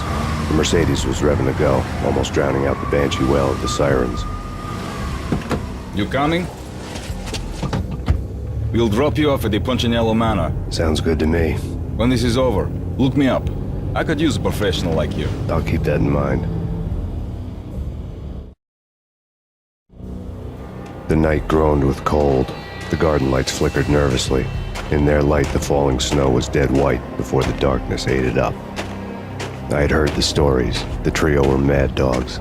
They'd have hung the heads of their enemies over the manor gates if the capo had only let them. Punchinello wanted Payne. He'd see the pain. The trick in my situation was that there was no trick, no matter what the movies tell you.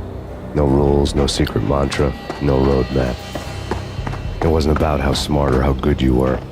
It was chaos and luck, and anyone who thought different was a fool. All you could do was to hang on madly, as long and as hard as you could.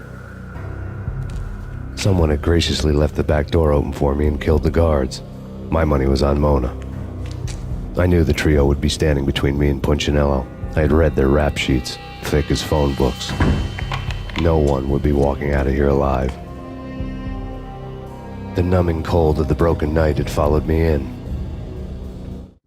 Upstairs, the trio tangoed down the manor halls to the silent rhythm of their murderous hearts. The blood of their victims rust on their lips. Vince Mugnano, Pilot Providence, a.k.a. Big Brother, and Joe Deadpan Salem. The pistol was a frozen lump in my hand, piercing the skin, gnawing me to the bone.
No one's going anyplace. Too late for that. He walks in, we waste him. Vinny and John and Pilot won't get the credit for this kill.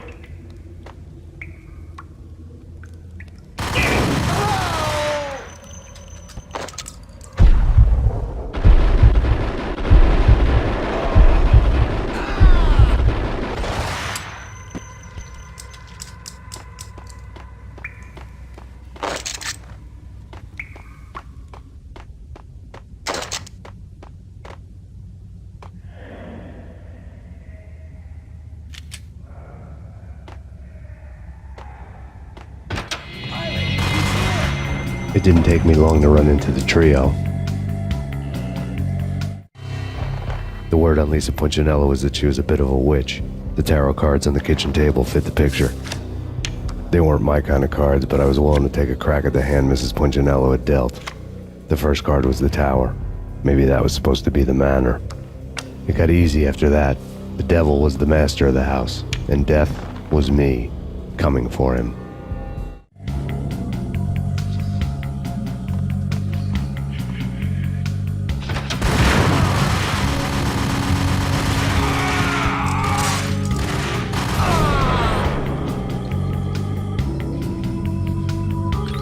One down, two to go.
This way. Stop anything. Up.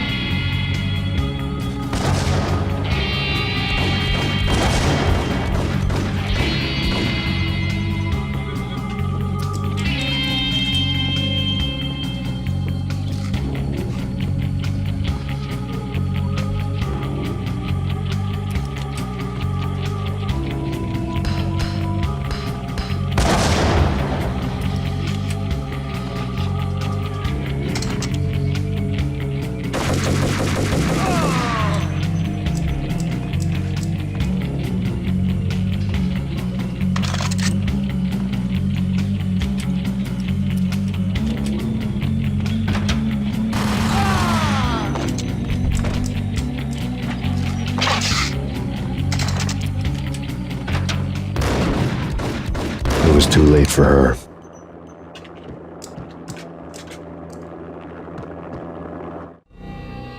You're a real angel, Max.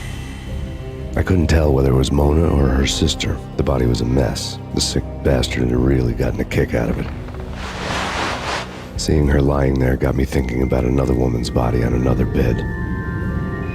Got me thinking about a fallen cradle.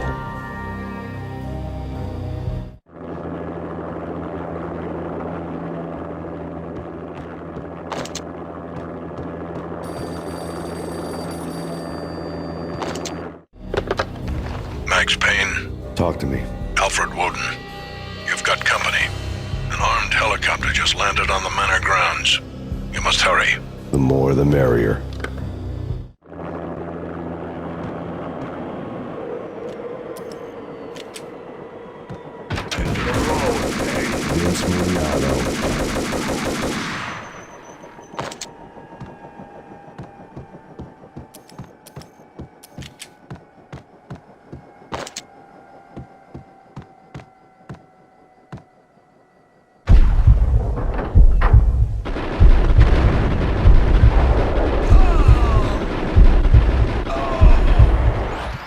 Punchinello's trio was done for.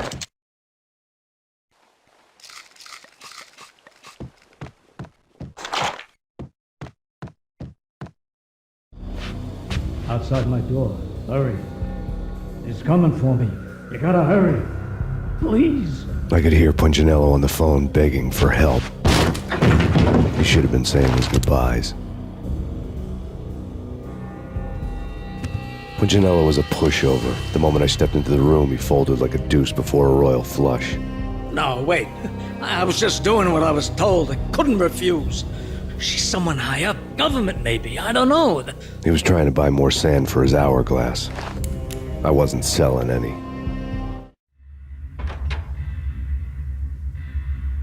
No, I told him not to.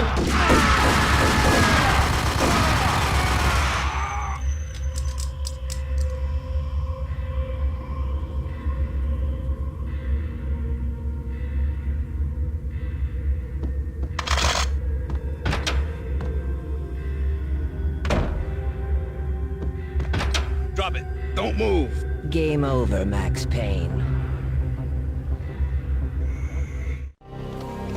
I could tell when I was outgunned. It was time to take another beating. The mystery witch was a real barracuda. Trouble on dagger heels, a smoking assault rifle in her hand, and an army of killer suits behind her. How sweet. I get to kill two birds with one stone. Sooner or later, it was going to catch up with you. Mr. Payne, it's time to show you the benefits of my brew. Be a good boy now. You'd find that Lady Luck was really a hooker. You were fresh out of cash.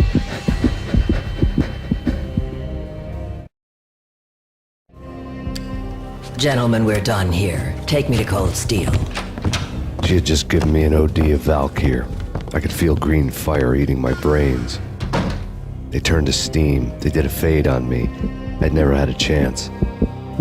The witch had got me just as sure as if she put a gun to my head and pulled the trigger. The shadows rushed me, bruised mugshot faces hungry for revenge. They knew my weak spots and closed in for the kill. The floor turned into a vortex of green blood. I fell.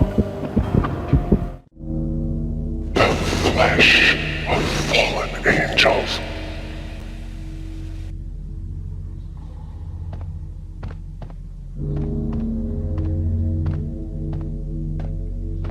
there? Max? Max, is that you?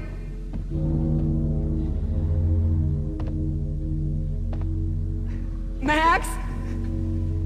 Where are you, Max? Please.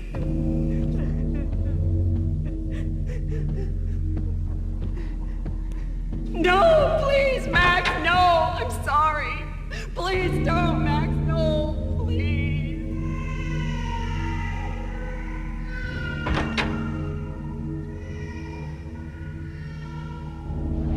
Max? Where are you, Max? Please. The letter was staring at me. There was something disturbingly familiar about the letter before me. The handwriting was all pretty curves. You're in a graphic novel. The truth split my skull open, the glaring green light washing the lies away. All of my past was just fragmented still shots, words hanging in the air like balloons. I was in a graphic novel. Funny as hell. It was the most horrible thing I could think of.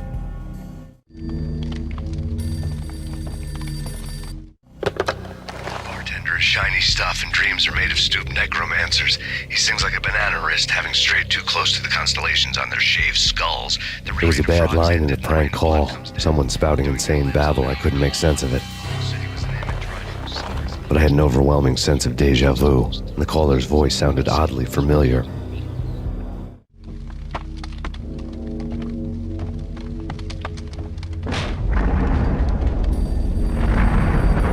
The weird piece of paper looked dangerous. There was something disturbingly familiar about the letter before me. The handwriting was all pretty curves. You're in a computer game, Max. The truth was a burning green crack through my brain, weapon statistics hanging in the air, glimpsed out of the corner of my eye, endless repetition of the act of shooting, time slowing down to show off my moves, the paranoid feel of someone controlling my every step. I was in a computer game. Funny as hell, it was the most horrible thing I could think of.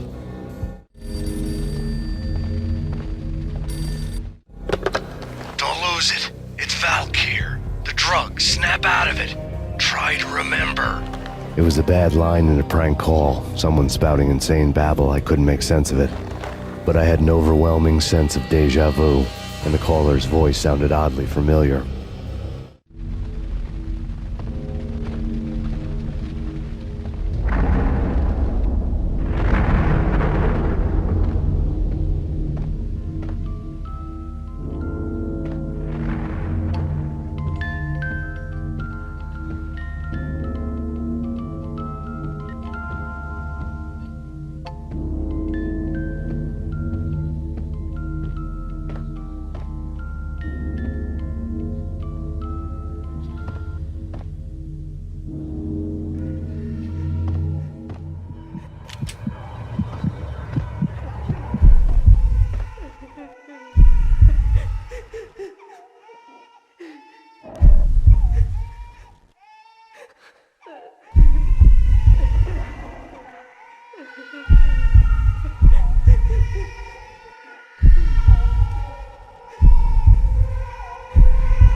Max, something happened at the office today.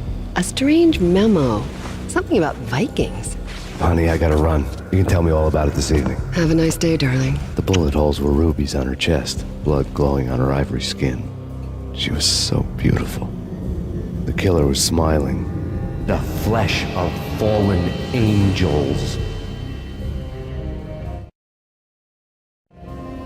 Slowly, the green nightmare faded, leaving dark stains on my soul that would never come off. I felt like flatlining. I was all shook up. I woke up in a cold sweat, sick and tired to the bone, lying in a puddle of my own puke. The hag had said take me to Cold Steel before it had all gone crazy. It was a clue, the only one I had. It took me forever to crawl back to my feet and hit the road, but when I did, I drove straight to Cold Steel Foundry outside the city. There was a whole lot of action around the place for a freezing winter night. Trucks coming and going, men running. I had the drop on the mystery witch. She thought I was dead. I was on her blind side. I was going in. The bad trip had put me in a crazy mood, adrenaline pumping through my aching veins. Staggering on the mill roof in ice and snow and wild wind, I was a ninja. My kung fu was strong. I wasn't kidding anybody. At best, I was Superman on Kryptonite about to fall through a skylight, down to where it was all going down. A half-abandoned industrial area in the middle of nowhere. The factory was a perfect front for any number of illegal activities.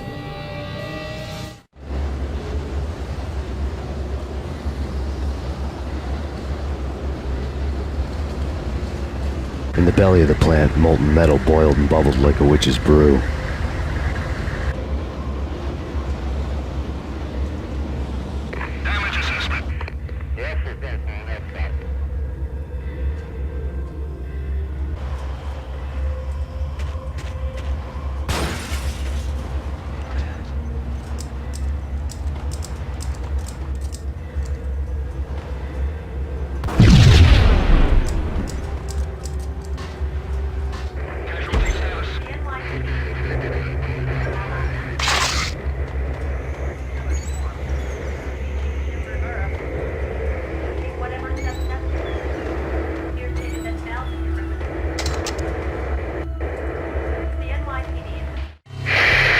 Life-threatening weather conditions.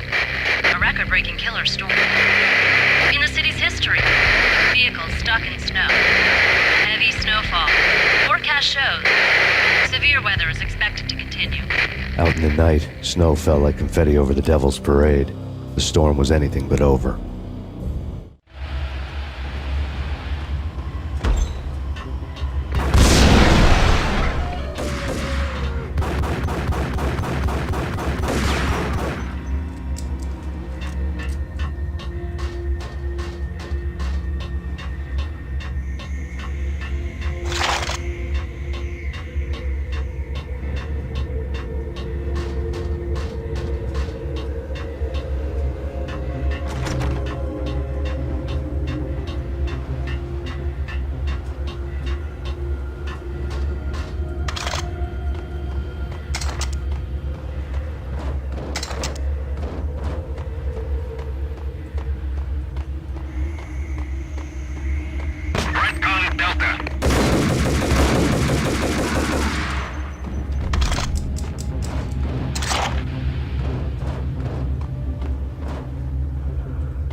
Can you believe it?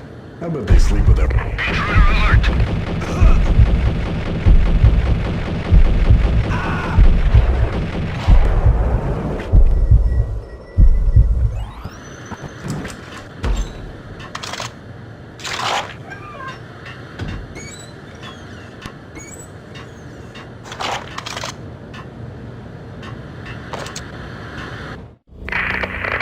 Perimeter breached. The facility has been compromised. Repeat, the Deep Six has been compromised. Initiate Operation Deadeye. The walkie-talkie military lingo could mean only one thing. They were getting ready to destroy the evidence and vanish into the night. I was so close. The hidden truths were just around the corner.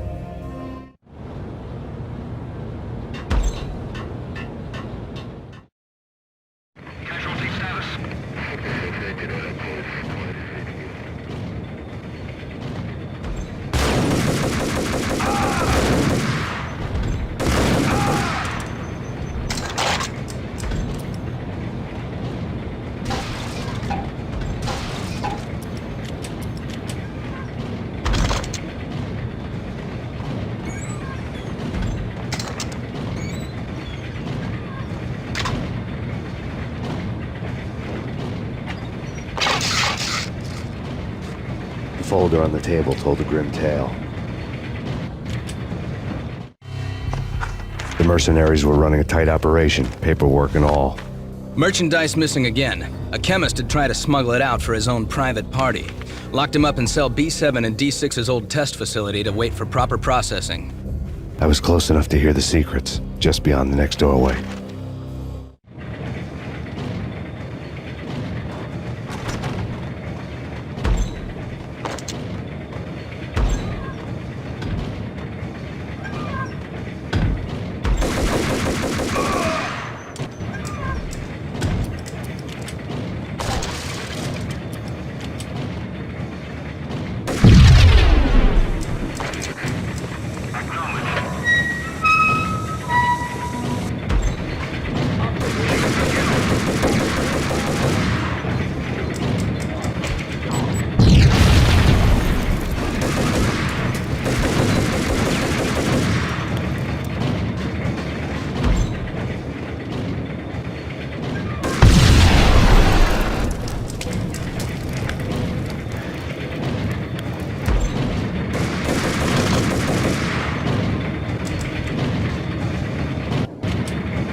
monitor showed me the way.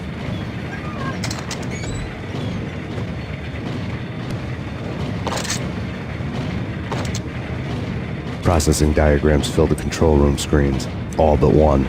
An elevator titled D6 on one of the screens, somewhere onwards, past rows of ovens, in the core of the plant.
I had taken on the role of the mythic detective, Bogart as Marlowe or as Sam Spade going after the Maltese Falcon to unravel all the mysteries.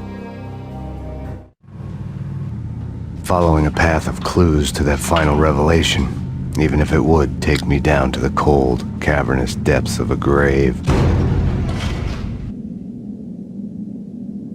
You can't do this! My men are still inside! Do you have any idea why this is called Operation Deadeyes?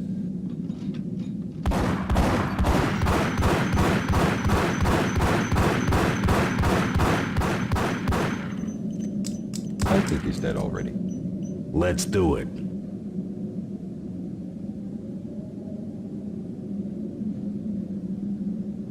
Attention all personnel. The self-destruction sequence has been initiated. Evacuate the complex immediately.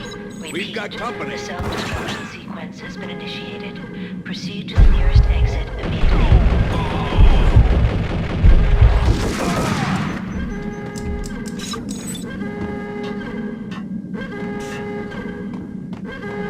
I had seen the logo on the floor before. There was an old army bunker under the steel mill. I knew the military plaque on the floor. I had seen 1,000 variations of the insignia on crumbling brick walls everywhere in the city. The sword replaced by a syringe. Project Valhalla, V for Valkyr, V for Valhalla. All of a sudden it read like a crackpot conspiracy theory.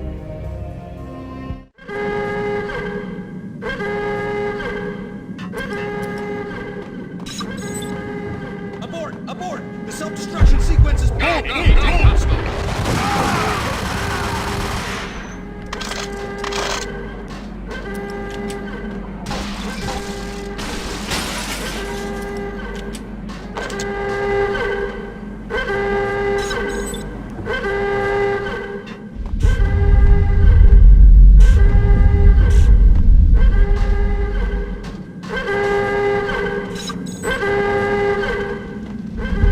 Attention all personnel. The self-destruction sequence has been initiated. Proceed to the nearest exit immediately. Like everything else in the Valkyr case, the door code was a mystery to me.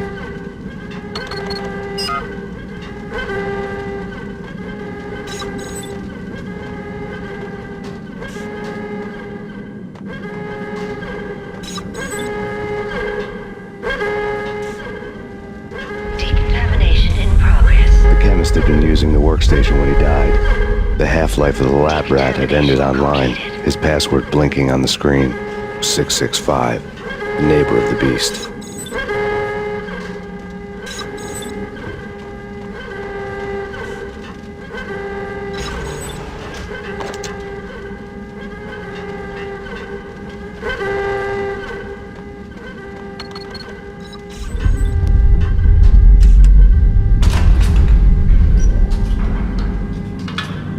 Attention all personnel. The self-destruction sequence has been initiated. Proceed to the nearest exit immediately. Hey! In here! Hey! Get me out! Thanks. I thought I was gonna die in there for sure. I need you to get me through the decontamination chamber airlock. You're crazy! No way! The place is blowing up, for Christ's sakes! Either that or back to the cell. Your choice. Okay, I'll do it. I'll do it.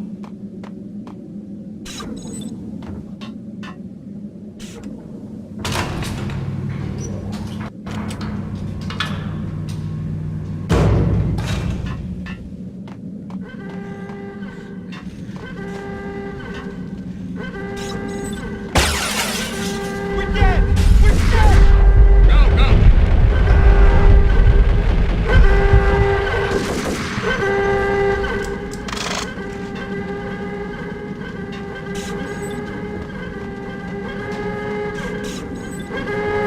Attention all personnel. Decontamination in progress has been initiated. Proceed to the nearest exit immediately. Decontamination.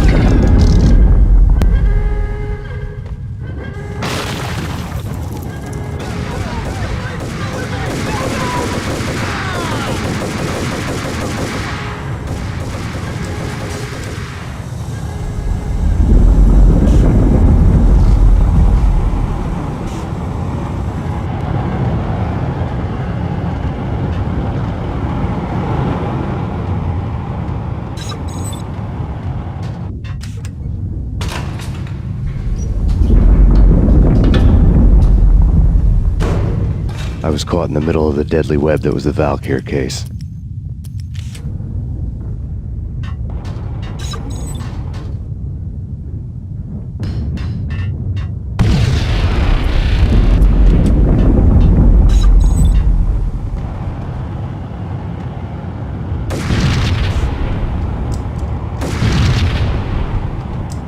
One of the lab terminals had the project logo on the screen. Top secret. Project Valhalla. U.S. Army. Yggdrasil Network. Valhalla. The otherworldly place in Norse mythology where the bravest heroes spent their afterlife feasting and fighting forever. Their wounds miraculously healed night after night. Valkyr. The maidens who chose the most courageous Viking warriors and carried them to Valhalla. 1991. The research objective is to create a chemical substance to enhance the stamina and morale of infantry troops. 1995. Results unsatisfactory. Project cancelled. Someone had decided to continue the sick experiment unauthorized. Project compromised. Data leak. Fix the damage by any means necessary. Security clearance red. Authorized by the project lead. Field test. Double the dosage for all the remaining test subjects. Observe and record the subject's behavior in an urban setting. The drop-off point was my old address in New Jersey. The file dated 3 years ago. Just when you thought you had reached the deepest depths of horror, it suddenly got worse. How to turn off that small voice inside your head that started to whisper that you should be glad that now, if not before, your revenge was justifiable on any conceivable moral scale. That small voice proved, beyond any doubt, that I was damned. The dagger-heeled woman had come and gone a long time ago. There was nothing more for me here. The bunker's name was acting as a self-fulfilling prophecy.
Piece together a jigsaw, and the final picture is you finishing that same puzzle. A mad, green-eyed killer standing behind you. An urban legend come true.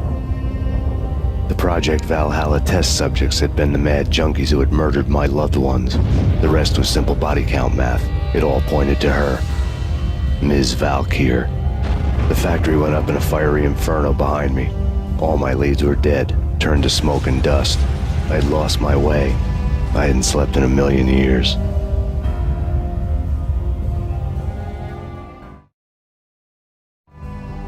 I felt thin as death. I've been living on an endless supply of week-old donuts. They were fuel for this crazy furnace inside my head. I couldn't remember when I had last seen the sun. I was on a permanent graveyard shift. When the darkness fell, New York City became something else, any old Sinatra song notwithstanding. Bad things happened in the night. On the streets of that other city, Noir York City. I was in an all-night diner, downing cup after cup of coffee that tasted like engine oil, when a new message from BB got me back on the killer track. What the hell happened at Roscoe Street?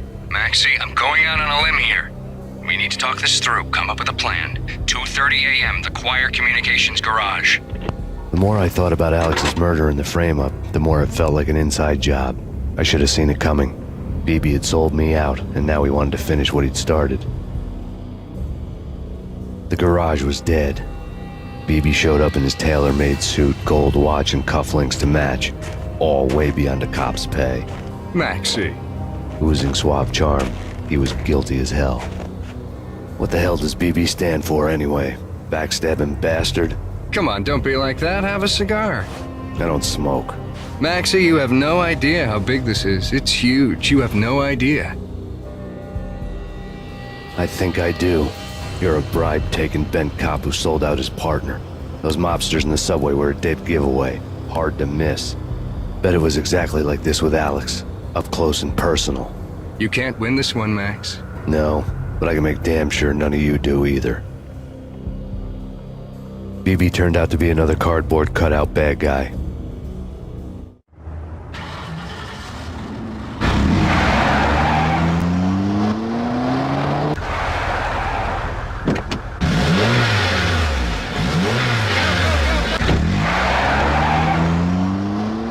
A bad cop on the take, a cowardly right-hand man fleeing from the scene, leaving his paid thugs to do his dirty work.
fire at the Punchinello Manor in Westchester. The manor is the home of Angelo Punchinello, the alleged head of the Punchinello crime family. The police are now saying, contrary to their earlier statements, that Max Payne is still alive and at large. He continues his vendetta against the Mafia, of which this last act of arson is attributed to. I had no recollection of setting any fires, but I did remember the flames.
The payphone started to ring.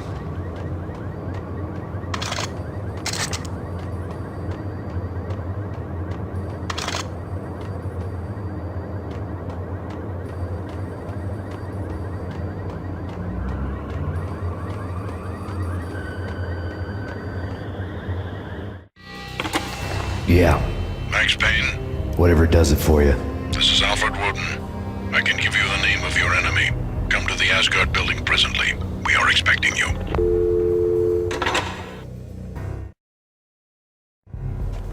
Woden was waiting for me on the steps of the old building. Mr. Payne, let's go inside. The others are anxious to begin. The others? Despite the general misconception, this building actually predates the City Hall by 2 years, thus being the oldest municipal building still in use here at the foot of the Brooklyn Bridge. No kidding. The old man played tour guide as he led me through a dark, domed hall. The answers I was after loomed large ahead. Mr. Payne, I would like to introduce you to my colleagues in what we call the Inner Circle. You've been watching too much X-Files. You have seen the files on Project Valhalla. We can fill the gaps, provide you with the information missing from those files. We were all involved in the early stages of the project during the Gulf War. What's the catch?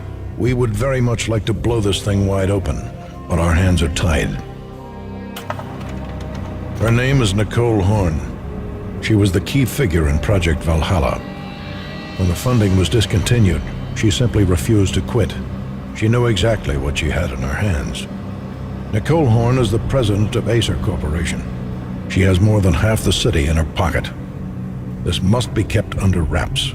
If you try to go public with this, we will deny any knowledge. We need you to take her out. Afterwards, we can protect you. Make all the charges go away. That was the cue for the killer suits to kick in the doors and swarm inside.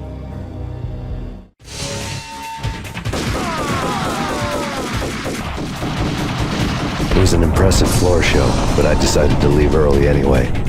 It was only a one-story fall. Lucky me.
One of the monitors showed what was left of the Inner Circle. On screen, the so-called corpse of Alfred Woden stood up, miraculously waking from his dirt nap, looking smug among his dead pals. In the land of the blind, the one-eyed man is king. I didn't know how he'd pulled it off, but it was a pretty slick way to get out of all his promises. Most of what he had said fit too well to be a load of crap.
is your answer to those saying that he is actually providing a service long overdue to the city?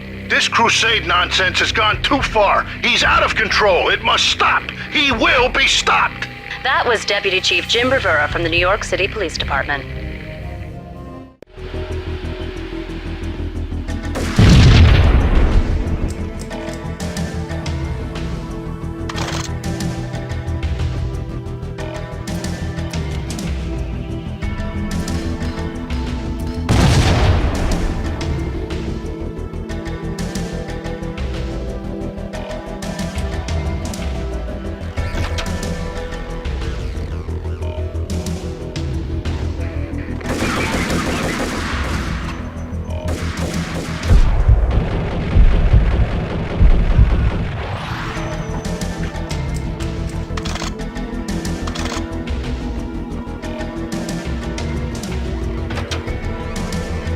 A videotape lay on the desk.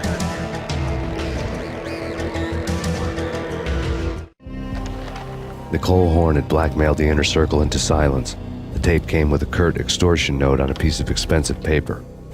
I remembered Candy Dawn taping her clients in action on the side, selling the tapes to the highest bidder. I was sure that kinky sex was nowhere near Alfred Woden's worst sin, but I had a feeling that when this was over, any collateral would come in handy.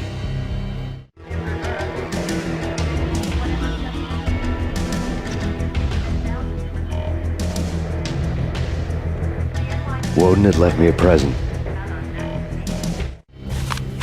Woden had taken care of my mission preps with military precision.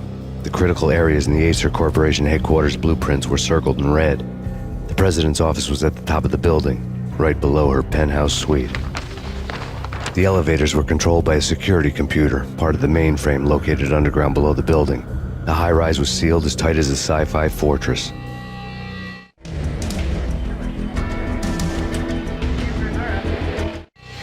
Nothing seems to stop Acer Corporation's phenomenal victory march. Incredibly, the stocks are still rocketing.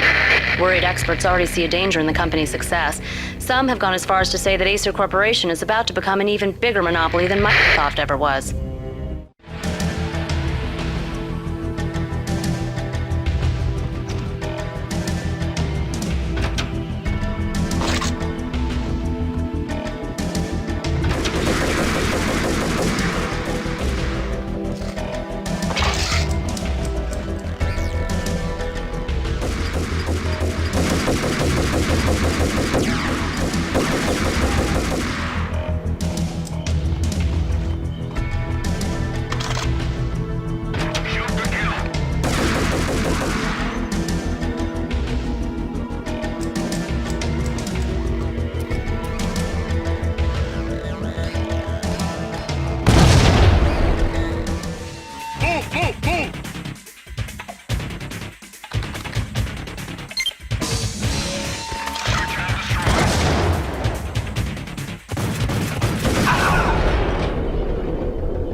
And the Sundance Kid. A hero's ad. Going out with guns. Yo, what the hell? Hey!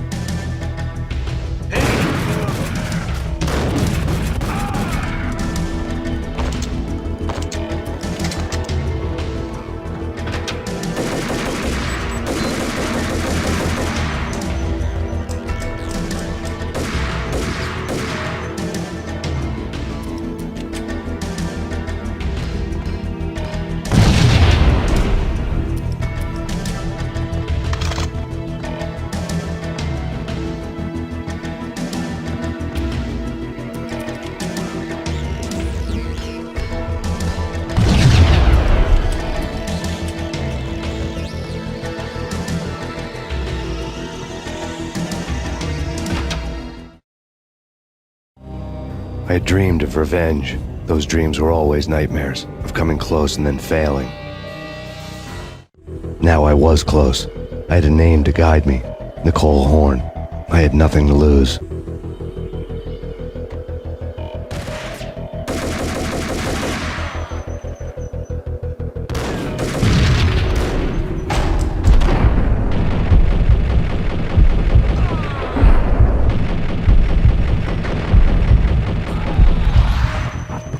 The Inner Circle had quite a track record.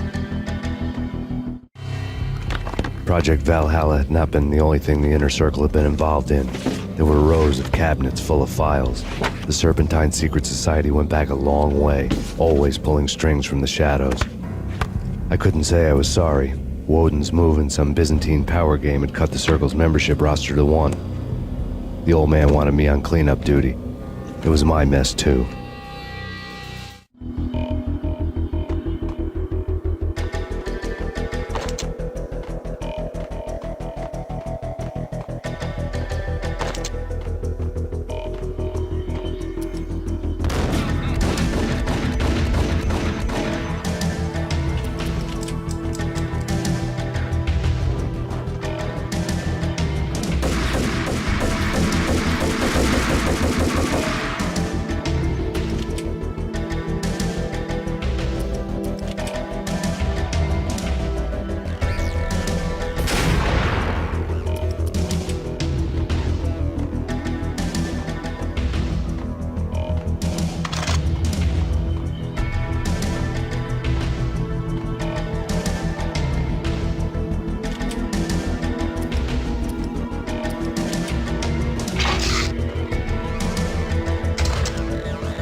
Sure, good for a practice run. But this... Engaging hostile.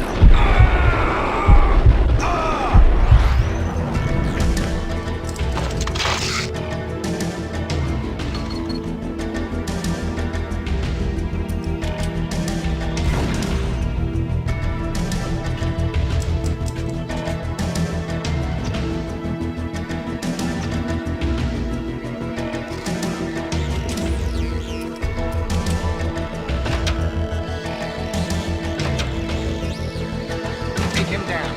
Shoot to kill. Let's finish this.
Mine wasn't the most original approach to the problem. It wasn't as if it hadn't all been done before. An eye for an eye, the first principle of revenge. Old as dirt, still going strong. The cardinal rule in going after someone with an intention to kill was not to make it personal, which it almost always ended up being anyway. It did with me. I took my time, cruising around the city in the snow. There was no hurry. I knew what I had to do now. I took my time, thinking about it, building up the rage. When I was ready, I parked the stolen wheels at the front entrance of the Acer Corporation headquarters. Got out, got in, got cracking. I had a bullet with Nicole Horn's name on it. I had 10,000 bullets with the Hag's name on them. She had ultra-high-tech security systems, enough mercenaries and weaponry to start World War III. There was no fear. New York disappeared behind a veil of snow. I had crossed the threshold. This was her domain, sleek and sexy and soulless, all glass and steel. A place of color-coded security key cards, metal detectors, and surveillance systems.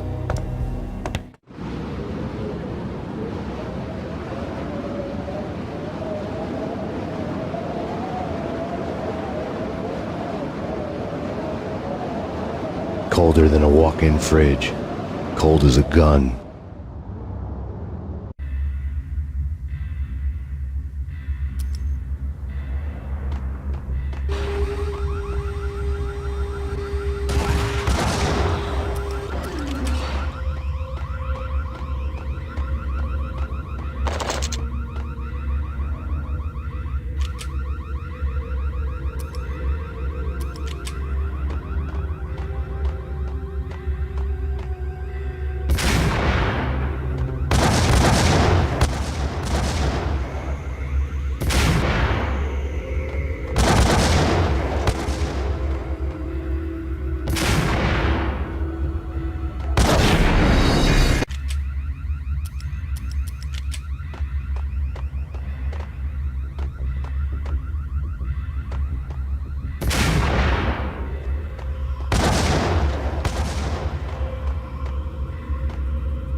Mona.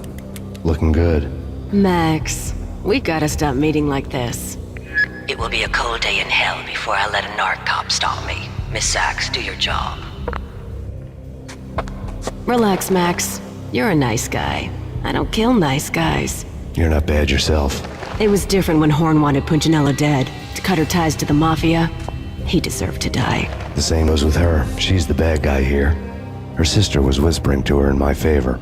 I knew the appetites of ghosts intimately. They hungered for revenge. No! A gunshot boomed and she fell down in slow motion. She was a nice girl, not really a stone-cold killer. And now she was stone-cold dead. Like religious fanatics or loyal samurai, Horn's private army was coming at me. Terminate.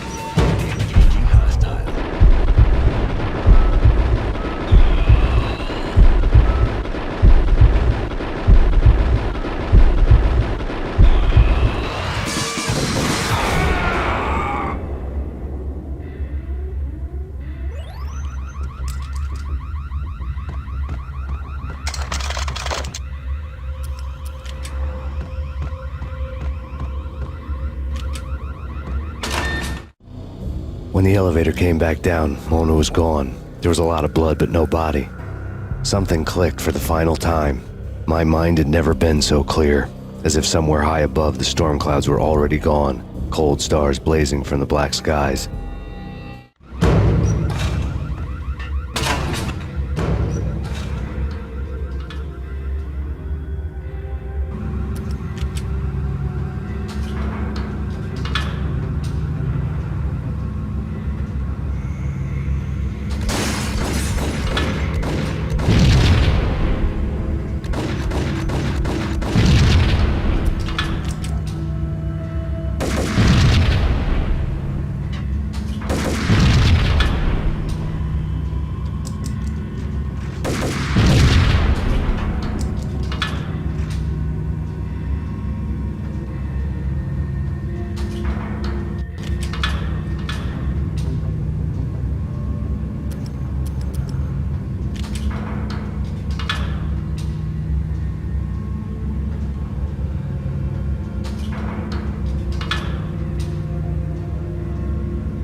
Movies, and I'm talking about the coolest of the cool.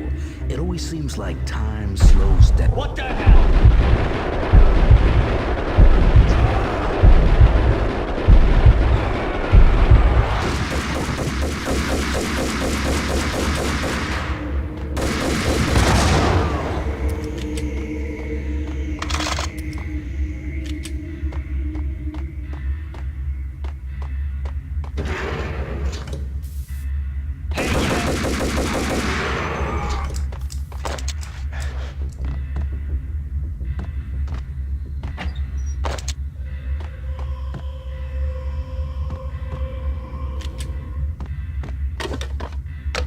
I had elevator access to the mainframe. From there, I'd be able to override the security locks and get to her office.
The unmarked chopper was Horn's pet guardian, inhuman and flawless. It was stalking me. I'm not a cold-blooded killer. I'm a nice guy. I love my wife. I have 2 boys. I'm very... What? Kill the bastard! Kill the bastard!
All Horn's locks were now offline. All bets were off. The elevator would take me all the way up.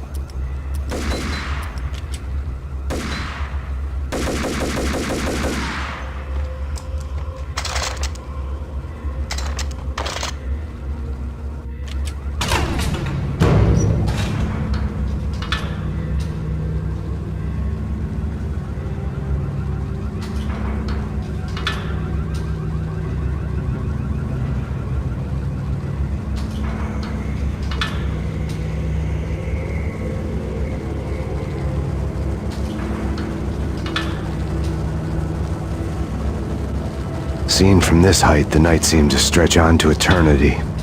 A hint of desperation had crept into the snowstorm, as if it was trying to get it all out before the end.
Horn's personal computer was on. Next to the printer was a neat stack of expensive paper. Hacking through Horn's computer would have unearthed files of criminal plans, strategies for world domination, spy helicopter reports, illegal wiretap recordings, internet porno, all of the above. Take your pick. I really didn't care anymore. I had seen too much of it already.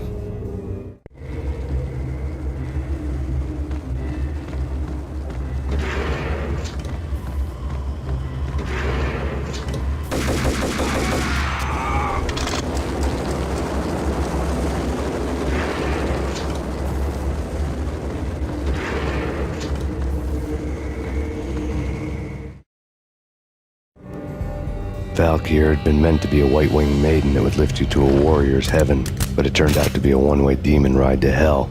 The devil was in the drug. I knew. I had met him.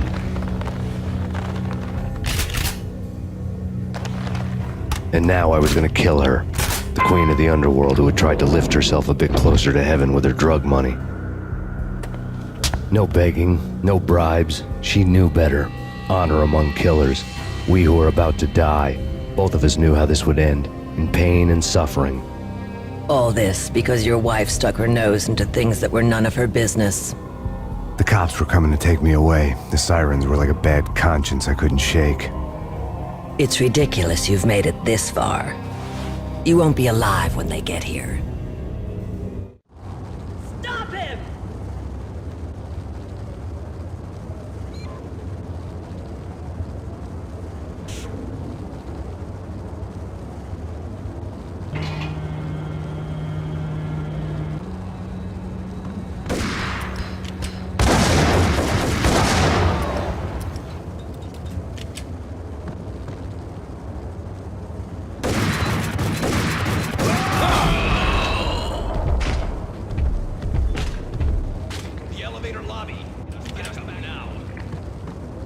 Max Payne, this is futile. A waste of time. The deaths of your wife and daughter were necessary. Inevitable. It is done. You cannot bring them back. Nothing you do will make it any better.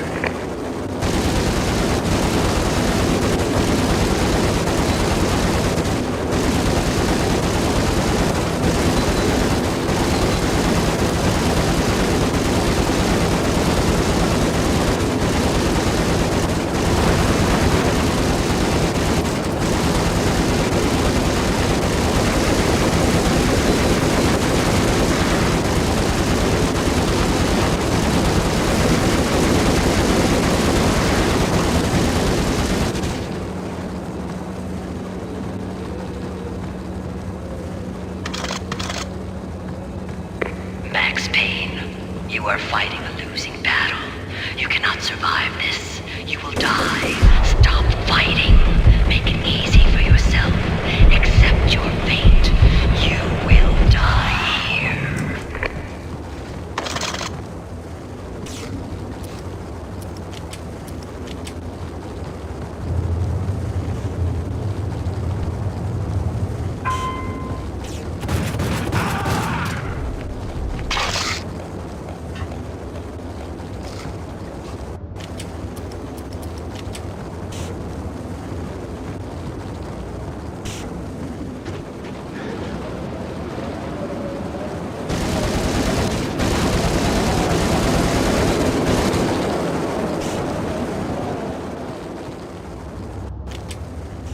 Max Payne, face it. You are up against an unbeatable force. You have already lost. You have lost. Only death will set you free from your pain. Accept it. Surrender. Give up. We have him in the North Lounge.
What do you mean he's unstoppable?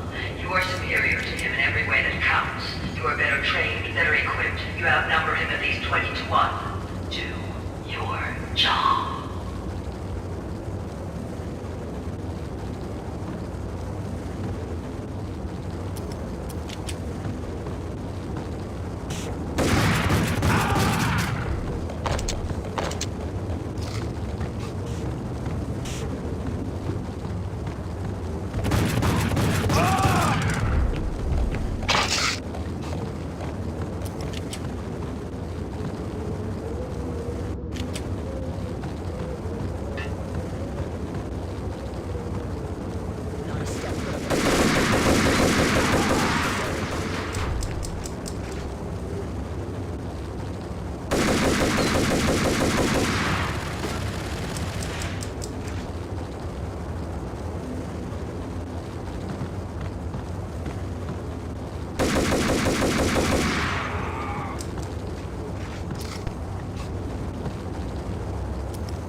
like the look of that mast.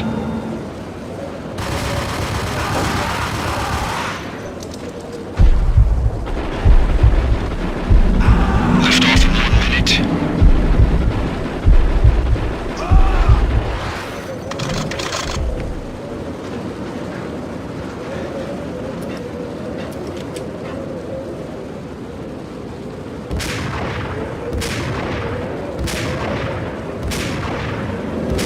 Lift off in 45 seconds.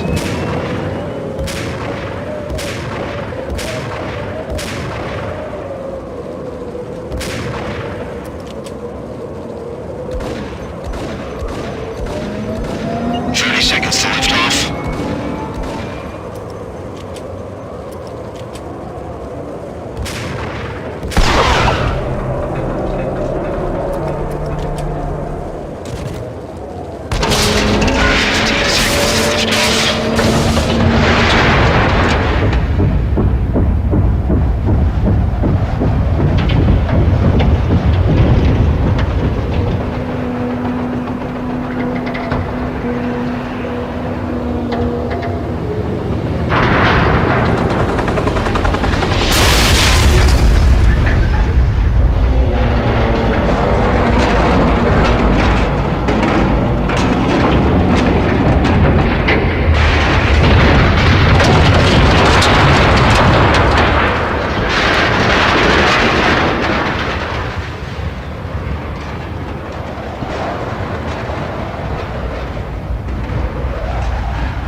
They were all dead.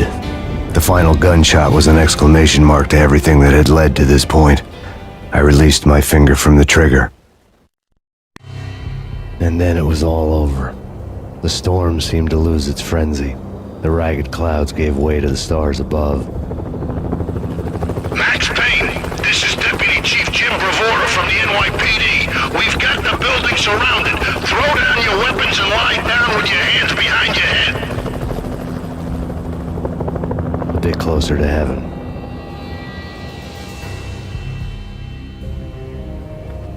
The cops' voices were distant and muted. Freeze! NYPD! Hold it right there! My ghosts released me from their haunting. Down below, New York City glittered like diamonds on black velvet. You gave us one hell of a ride. Take him down to Central Booking. You heard the man. Woden was there in the crowd, standing by the sidelines. It wouldn't be over till the man with the patch would say so. He'd say the right words. I knew he would. He'd better. Woden grinned smugly. It was the grin of a winner. That made two of us.